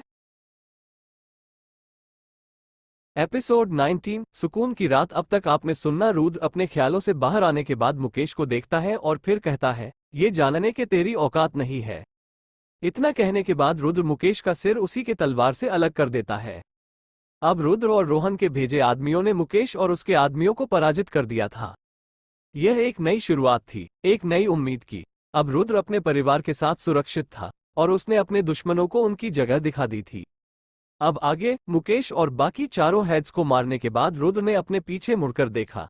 रोहन के गार्ड्स ने मुकेश के बहुत से आदमियों को मौत के घाट उतार दिया था और अब चारों ओर सिर्फ खून और लाशें बिखरी हुई थी। मुकेश के कुछ आदमियों को जिंदा छोड़ दिया गया था। तभी एक गार्ड रुद्र के पास आकर अपना सिर झुकाते हुए पूछता है, बॉस, अब इन लाशों का क्या करना है? रुद्र उसकी बात सुनकर हैरान रह गया। तभी उसी का एक साथी उसके सिर पर एक जोर की टपली मारते हुए उसे चुप करा देता है और फिर रुद्र से कहता है, सॉरी, ये कुछ भी बकता रहता है। रुद्र उसकी बात पर ज्यादा ध्यान नहीं देता और तभी उसका फोन बजता है। फोन देखता है तो रोहन का फोन था।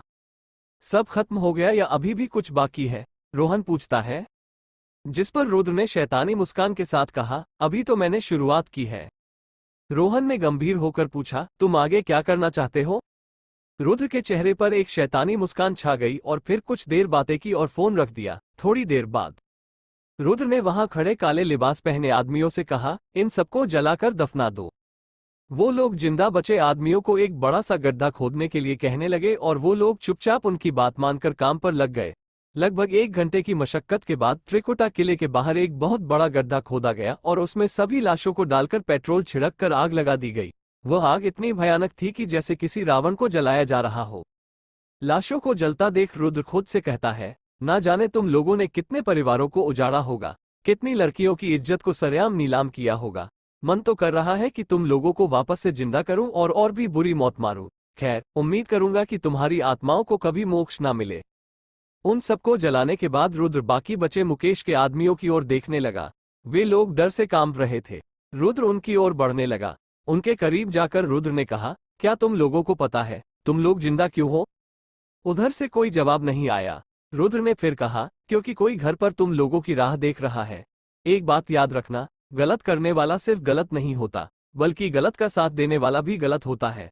अगर तुम सब अपनी गलती को सुधारना चाहते हो तो अपने मालिकों के कामों की सारी जानकारी हमें बता दो, वरना। रुद्र की बात अधूरी रह गई और उसकी आवाज में वो धमकी साफ झलक रही थी। उन आदमियों के चेहरे पर डर और पछतावा दोनों दिख रहे थे। एक आदमी कांपती आवाज में बोला, हमसे गलती हुई है, हम अब और गलत नहीं करेंगे, हम सब कुछ बताएंगे। रुद्र ने गहरी सांस लेते हुए कहा, ठीक है, लेकिन याद रखना, ये तुम्हारी आखिरी मौका है। अगर तुमने फिर से कोई गद्दारी की तो तुम्हें मुकेश और उसके आदमियों की तरह ही भयानक मौत मिलेगी। उन आदमियों ने सिर हिलाते हुए हामी भरी। उसके बाद रुद्र लाशों के जलने का इंतजार करता है और फिर उसे धक देता है। उसके बाद रुद्र ने रोहन के गार्ड्स को इशारा किया और वे लोग उन आदमियों को लेकर किले से बाहर निकल गए। कुछ देर उन सभी बचे हुए आदमियों से बातें करने के बाद रुद्र अपनी गाड़ी में बैठ और सारे आदमी भी अपनी गाड़ी में बैठ कहीं निकल पड़ते हैं। रात का समय था और अदिति की बस उसकी school Saint Joseph's international school के गेट पर आकर रुकी। अदिति बस से नीचे उतरी और अपने दोस्तों से बातें करने लगी। हालांकि उसके मन में बेचैनी थी क्योंकि उसके दोस्तों की सारी बातें सिर्फ उसके भाई रुद्र के इर्द गिर्द घूम रही थीं। अदिति, क्या तुम हमें अपने भाई रुद्र का नंबर दे सकती हो? उसकी क्लासमेट निहारिका ने जिद पकड़ते हुए कहा। अदिति ने मन ही मन सोचा, जो लड़की हमेशा मेरा मजाक बनाती थी, मैं उसे अपने भाई का नंबर दे दूं, पर उसने कोई बहाना बनाकर मुस्कुराते हुए इनकार कर दिया। एक और लड़की, साक्षी, ने पूछा, तुम्हारा भाई क्या करता है? क्या वो तुम्हें लेने के लिए आएगा? अदिति इन सवालों से परेशान हो रही थी कि तभी उसे एक कार की इंजन की आवाज सुनाई दी। उसने स्कूल गेट की ओर देखा तो उसे वहां एक काली रंग की लैम्बोर्गिनी आती हुई दिखाई दी। वो कोई और नहीं बल्कि रुद्र था। रुद्र के कार से उतरते ही अदिति की क्लासमेट्स ने उसे घेर लिया। वे उससे उसका नंबर और उसकी गर्लफ्रेंड के बारे में पूछने लगी। रुद्र ने उन सबको साफ साफ कुछ भी बताने से मना कर दिया। रुद्र अदिति के पास आया और उससे पूछा, प्रीति कहाँ है? अदिति पहले तो थोड़ी डर गई, लेकिन फिर उसने सुबह प्रिंसिपल ने जो कहा था वो बता दिया। भैया, प्रिंसिपल सर ने कहा था कि इस बार टूर के लिए 2 प्लेस है जाने का मौका है, जिसके कारण प्रीति दी वाइल्ड लाइफ पार्क चली गई। पर आप फिक्र मत कीजिए, प्रीति की बस थोड़ी देर से आएगी। रुद्र की नजरों में गुस्सा था, लेकिन उसने अपने चेहरे पर मुस्कान बनाए रखी। वह नहीं चाहता था कि उसका गुस्से वाला रूप कभी भी उसकी बहनों के सामने आए। उसने सिस्टम से पूछा, सिस्टम, क्या बच्चों को अलग करने के पीछे प्रिंसिपल की कोई योजना थी? होस्ट, प्रिंसिपल को चौहान परिवार के मुखिया ने ऐसा करने के लिए कहा था। इसके लिए उसे चौहान परिवार से 30 लाख रुपए मिले थे। सिस्टम ने उत्तर दिया। तभी प्रीति की बस भी आ गई और वह अपने भाई को वहां देखकर हैरान रह गई। रुद्र ने उसे मुस्कुराते हुए पूछा, घर चले? प्रीति ने सिर हिला दिया और वे सब कार की ओर जाने के लिए को तभी अदिति की कुछ दोस्त उससे सवाल करने लगती है। तभी अदिति के दोस्तों ने उसे फिर से घेर लिया और सवालों की झड़ी लगा दी। निहारिका ने पूछा, अदिति, तुम्हारा भाई इतना कूल है, क्या वो मॉडल है या किसी फिल्म में काम करता है? अदिति ने मुस्कान के साथ जवाब दिया, नहीं, वो सिर्फ हमारा बड़ा भाई है और हमारा ख्याल रखता है। तभी रुद्र ने अदिति को अपने पास बुलाया और कहा, अदिति, प्रीति को देख लो। अदिति ने दोस्तों से विदा ली और प्रीति की तरफ बढ़ी। वहीं रुद्र ने अदिति की क्लासमेट्स की तरफ देखते हुए कहा, उम्मीद कर कि तुम लोग अदिति का ख्याल रखोगे। जब रुद्र यह बातें अदिति के दोस्तों से कह रहा था, तब उसके सबको रुद्र की आंखों में एक चेतावनी नजर आती है, जिसके कारण सभी लोगों की हवा टाइट हो जाती है। पर सबने सिर हिलाया और रुद्र ने अदिति और प्रीति को लेकर कार में बैठाया। कार में बैठने के बाद रुद्र ने प्रीति और अदिति को देखा। तुम दोनों ठीक हो? उसने पूछा। दोनों ने सिर हिलाया। रुद्र ने मुस्कुराते हुए कहा, हम घर चल रहे हैं। रास्ते में रुद्र के चेहरे पर गंभीरता वापस आ गई। उसने सिस्टम से पूछा, सिस्टम, हमें प्रिंसिपल के खिलाफ सबूत चाहिए। होस्ट, आप प्रिंसिपल के अकाउंट डिटेल्स देख सकते हैं। सिस्टम ने उत्तर दिया। उसके बाद रुद्र सीधा अपने घर पहुंच जाता है। घर पहुंचकर रुद्र दोनों बहनें को अंदर जाने के लिए कहा है, जिस पर दोनों अंदर चली जाती है। वहीं बाहर कार में बैठा रुद्र ने मन ही मन एक योजना बनाई और रोहन को फोन मिलाया। रोहन, हमें एक और काम करना है। रोहन ने कहा, तुम्हारी आवाज से लगता है कि कुछ बड़ा प्लान कर रहे हो, बताओ क्या करना है? मेरी बहनों को अलग करने के पीछे सेंट जोसेफ इंटरनेशनल स्कूल के प्रिंसिपल का भी हाथ है।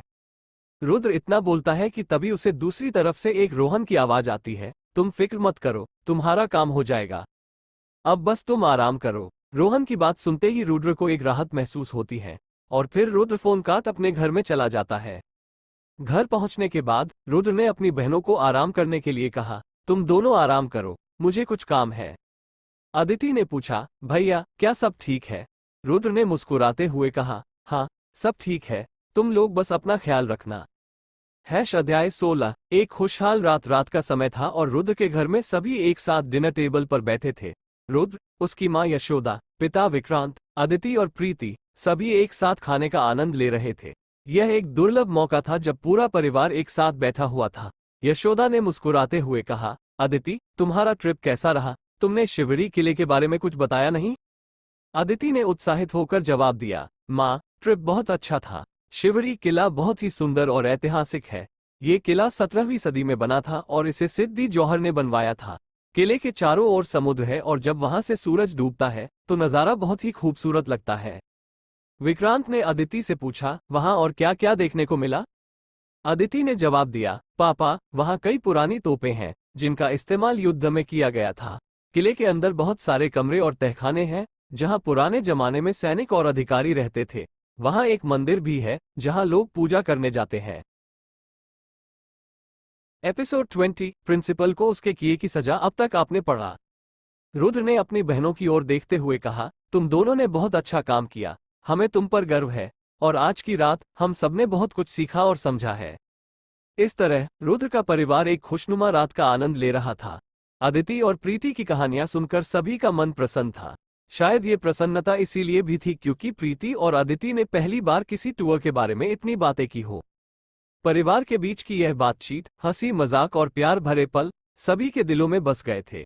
इस रात ने परिवार को और भी करीब ला दिया था और सभी ने मिलकर इस पल का भरपूर आनंद लिया। अब आगे रात का समय था और रुद्र अपने परिवार के साथ खुशी खुशी डिनर कर रहा था। लेकिन कहते हैं ना, हर रात सबके लिए एक जैसी नहीं होती।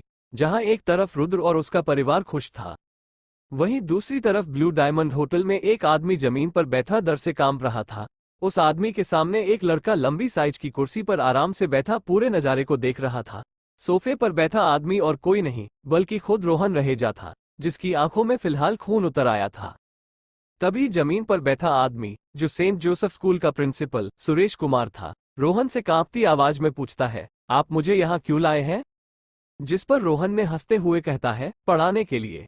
प्रिंसिपल सुरेश कुमार ने कंफ्यूजन से इधर उधर देखा, पढ़ने के लिए? लेकिन किसे पढ़ाने के लिए? मुझे तो यहाँ कोई नहीं दिख रहा। जिस पर रोहन कहता है, दरअसल मेरे आदमी थोड़े अनपढ़ है, तो उन्हें ABCD और जोड़ घटाव पढ़ाना है। और मैंने सुना है कि तुम सेंट जोसेफ के प्रिंसिपल हो और तुम बच्चों के बारे में बहुत सोचते हो, उनका बहुत ख्याल रखते हो। प्रिंसिपल सुरेश कुमार ने अपनी जान बचाने के लिए रोहन के आदमी को पढ़ाने के लिए हाँ में सिर हिला दिया। रोहन के इशारे पर कुछ हटे कट्टे आदमी कमरे के अंदर आए और प्रिंसिपल के आगे बैठ गए। प्रिंसिपल ने हिम्मत जुटाते हुए कहा, ए फॉर एप्पल। तभी एक गार्ड ने जोरदार तमाचा प्रिंसिपल के गाल पर मारा। इस तमाचे से प्रिंसिपल पूरी तरह हिल गया। गार्ड ने गुस्से में कहा, ए फॉर एप्पल नहीं, ए फॉर AK-47 होता है। उस गार्ड की इस हरकत को देख प्रिंसिपल को बहुत गुस्सा आता है, अगर वो कुछ कर नहीं पाता। तभी प्रिंसिपल ने हड़बड़ाते हुए कहा, बी फॉर बॉल। गार्ड ने फिर से एक जोरदार थप्पड़ मारा और कहा, बी फॉर बॉम्ब होता है। प्रिंसिपल अब पूरी तरह से परेशान हो गया और उसे समझ में आ गया कि उसे जानबूझकर बहाने से पीटा जा रहा है। उसने मन ही मन एक आइडिया सोचा और कहा, ठीक है, अब मैं ABCD नहीं बल्कि जोड़ घटाव पढ़ाऊंगा। प्रिंसिपल ने कहा, 1 + 1 = 2। फिर से उसे थप्पड़ पड़ा। गार्ड ने गुस्से में कहा, गलत पढ़ता है, 1 + 1 11 होता है। सभी गार्ड्स मिलकर प्रिंसिपल को बुरी तरह पीटने लगे। प्रिंसिपल सुरेश कुमार की हालत और खराब हो गई। वो पूरी तरह से हिल चुका था और उसके चेहरे पर खून और आंसू दोनों थे। रोहन ने मुस्कुराते हुए कहा, सुरेश जी, ये मेरे आदमी बहुत सीधे हैं, इन्हें सही से पढ़ाओ, नहीं तो और भी मार पड़ेगी।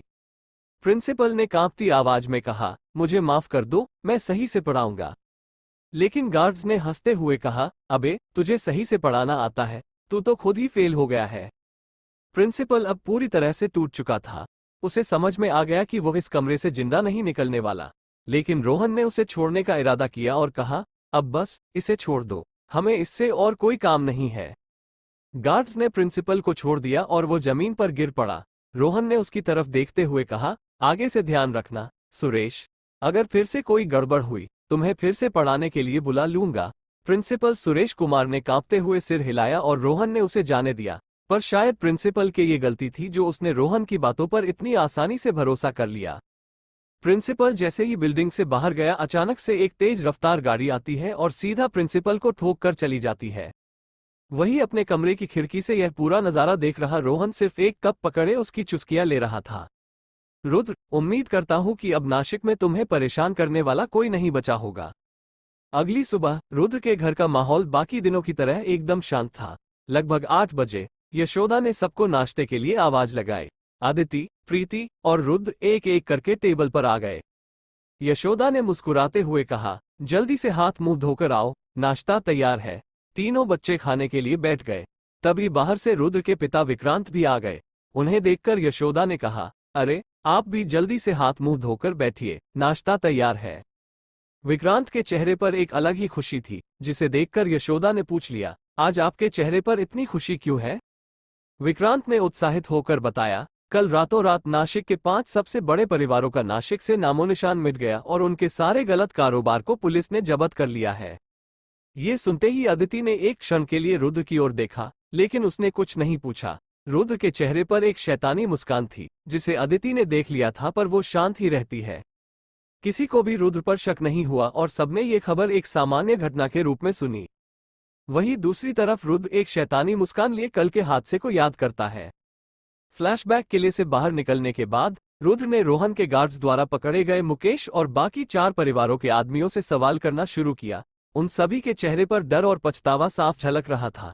रुद्र ने गंभीर स्वर में कहा, अब मुझे हर एक काले धंधे के बारे में बताओ जो तुम्हारे मालिकों ने चलाए हैं, और सही सही जगह भी बताओ, वरना परिणाम भुगतने के लिए तैयार रहो।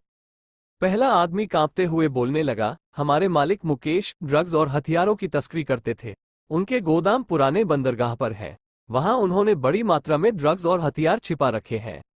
दूसरा आदमी, जिसने चौहान के लिए काम किया था, बोला, चौहान साहब जबरन उगाही और फिरौती के धंधे में थे। उन्होंने कई अवैध संपत्तियों पर कब्जा कर रखा है। उनके मुख्य अड्डे शहर के बाहरी इलाके में एक पुराने कारखाने में है। वहां वे अपहरण करके लोगों को रखते हैं और फिरौती मांगते हैं। तीसरा आदमी, जो आसिफ खान के लिए काम करता था, आगे आया और बोला, आसिफ खान साहब ब्लू फिल्म और मानव तस्करी के धंधे में थे। उन्होंने कई लड़कियों को जबरन कैद करके उनसे अश्लील फिल्में बनवाईं। उनका अड्डा शहर के पुराने इलाके में एक गुप्त मकान में है। चौथा आदमी, जिसने पंडित के लिए काम किया था, ने कहा, पंडित साहब सोने की तस्करी और जालसाजी के काम में थे। उनके गोदाम शहर के बाहरी इलाके में एक पुराने गोदाम में है। वहां उन्होंने बड़ी मात्रा में सोना और नकली दस्तावेज छिपा रखे हैं। पांचवा आदमी, जो शेखावत के लिए काम करता था, बोला, शेखावत साहब रियल एस्टेट के धंधे में थे और अवैध संपत्तियों पर कब्जा कर रखा था। उन्होंने कई जमीनों पर अवैध निर्माण किया है। उनके मुख्य अड्डे शहर के पौष इलाके में एक आलीशान बंगले में है। रुद्र ने ध्यान से उनकी बातें सुनी और फिर गंभीरता से कहा, तुम लोगों ने जो किया है उसका परिणाम भुगतना पड़ेगा, लेकिन अगर तुम सच में अपनी गलती सुधारना चाहते हो तो हमें इन जगहों पर ले चलो और सबूत दो।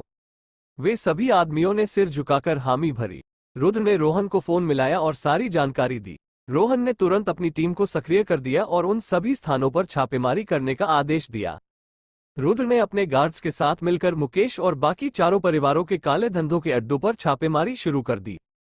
पहला अड्डा, मुकेश का गोदाम पुराने बंदरगाह पर स्थित गोदाम में पहुंचकर रुद्र और उसकी टीम ने देखा कि वहां बड़ी मात्रा में ड्रग्स और हथियार छिपाए गए थे। पुलिस ने तुरंत कार्रवाई करते हुए सब कुछ जब्त कर लिया। दूसरा अड्डा, चौहान का कारखाना शहर के बाहरी इलाके में स्थित पुराने कारखाने में रुद्र की टीम ने कई अपहृत लोगों को रिहा किया और चौहान की जबरन उगाही के धंधे को खत्म कर दिया। तीसरा अड्डा, आसिफ खान का मकान पुराने इलाके के गुप्त मकान में पहुंचकर रुद्र की टीम ने कई लड़कियों को रिहा किया और अश्लील फिल्म बनाने वाले उपकरण जब्त कर लिए। आसिफ खान के धंधे का अंत हो गया। चौथा अड्डा, पंडित का गोदाम शहर के बाहरी इलाके में स्थित पुराने गोदाम में रुद्र की टीम ने बड़ी मात्रा में सोना और नकली दस्तावेज जब्त किए। पंडित की तस्करी और जालसाजी का खेल खत्म हो गया। पांचवा अड्डा, शेखावत का बंगला। शहर के पौष इलाके में स्थित आलीशान बंगले में रुद्र की टीम ने अवैध संपत्तियों और जालसाजी के दस्तावेज जब्त किए। शेखावत का रियल एस्टेट का अवैध धंधा खत्म हो गया। इस पूरे काम ने रातों रात पूरी सरकार, देश जानता सबको एकदम चौंका कर रख दिया था।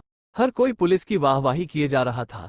इस हादसे ने न सिर्फ पुलिस वालों की, साथ ही सभी राजनेताओं की इज्जत को भी चार चांद लगा दिया था। प्रेजेंट रुद्र को अपने ख्यालों में खोया देख यशोदा ने पूछा, रुद्र बेटा, तुम कहाँ खो गए, क्या सोच रहे हो? रुद्र ने मुस्कुराते हुए कहा, कुछ नहीं माँ, और फिर खाना खाने लगा। तभी विक्रांत ने टीवी ऑन किया और कल का पूरा समाचार सुनने लगे। न्यूज चैनल पर सिटी कमिश्नर मीडिया को बता रहा था कि उन पांचों परिवारों के कुछ आदमी, जो हमारे आदमी थे, उनकी मदद से हमने पूरा ऑपरेशन अंजाम दिया है। रुद्र ध्यान से सुन रहा था, लेकिन उसे अजीब ये लगा कि कहीं पर भी रोहन के बॉडीगार्ड का नाम नहीं था। रिपोर्टर ने पूछा, मुकेश और बाकी 4 परिवारों के मुखिया कहाँ हैं? इस पर कमिश्नर ने बताया, वो लोग कल श्रीलंका भागने की फिराक में थे, जिसके कारण हमें मजबूरन उनके खिलाफ शूट एट साइट का ऑर्डर निकालना पड़ा और वो सभी मारे गए। इस खबर को सुनकर रुद्र के चेहरे पर एक हल्की मुस्कान आई, लेकिन उसके दिल में रोहन की ताकत और उसके नेटवर्क की ताकत पर ताज्जुब हो रहा था। उसने मन ही मन सोचा, रोहन, तुमने वाकई में बहुत बड़ा खेल खेला है। तभी अदिति बहुत ही ड्रामेटिक और रुद्र पर शक की निगाहों से देखते हुए कहती है, भैया, ये सब सच में बहुत बड़ा और अजीब लग रहा है। प्रीति ने जोड़ा, हाँ, कैसे इतनी बड़ी बात एक दिन में हो गई? रुद्र ने मुस्कुराते हुए कहा, कभी कभी चीजें वैसे नहीं होती जैसे वे दिखती हैं। हमें सच्चाई जानने के लिए थोड़ा गहराई में जाना पड़ता है। यशोदा ने कहा, जो भी हो, हम सुरक्षित हैं और यह सबसे बड़ी बात है। यशोदा की बात सुनने के बाद सभी लोग खाना खाते हैं और फिर सभी अपने अपने काम पर लग जाते हैं। वही रुद्र भी अपने कमरे में आ जाता है और इतने दिन के मानसिक थकावट के कारण रुद्र पूरी तरह से थक जाता है, जिसके कारण बेड पर जाते ही नींद उसे अपने आगोश में ले लेती है। कुछ घंटे बाद रुद्र की आंखें जैसे ही खुलती है तो उसे अपने सामने कुछ ऐसा देखता है जिसके कारण उसकी हॉट 150 से भी ऊपर चली जाती है। आखिर क्या देखा रुद्र ने ऐसा? क्या यही है रुद्र की कहानी का अंत? इसी प्रकार का वीडियो सुनने के लिए हमारे चैनल को सब्सक्राइब करें और लाइक कमेंट करना ना भूलें।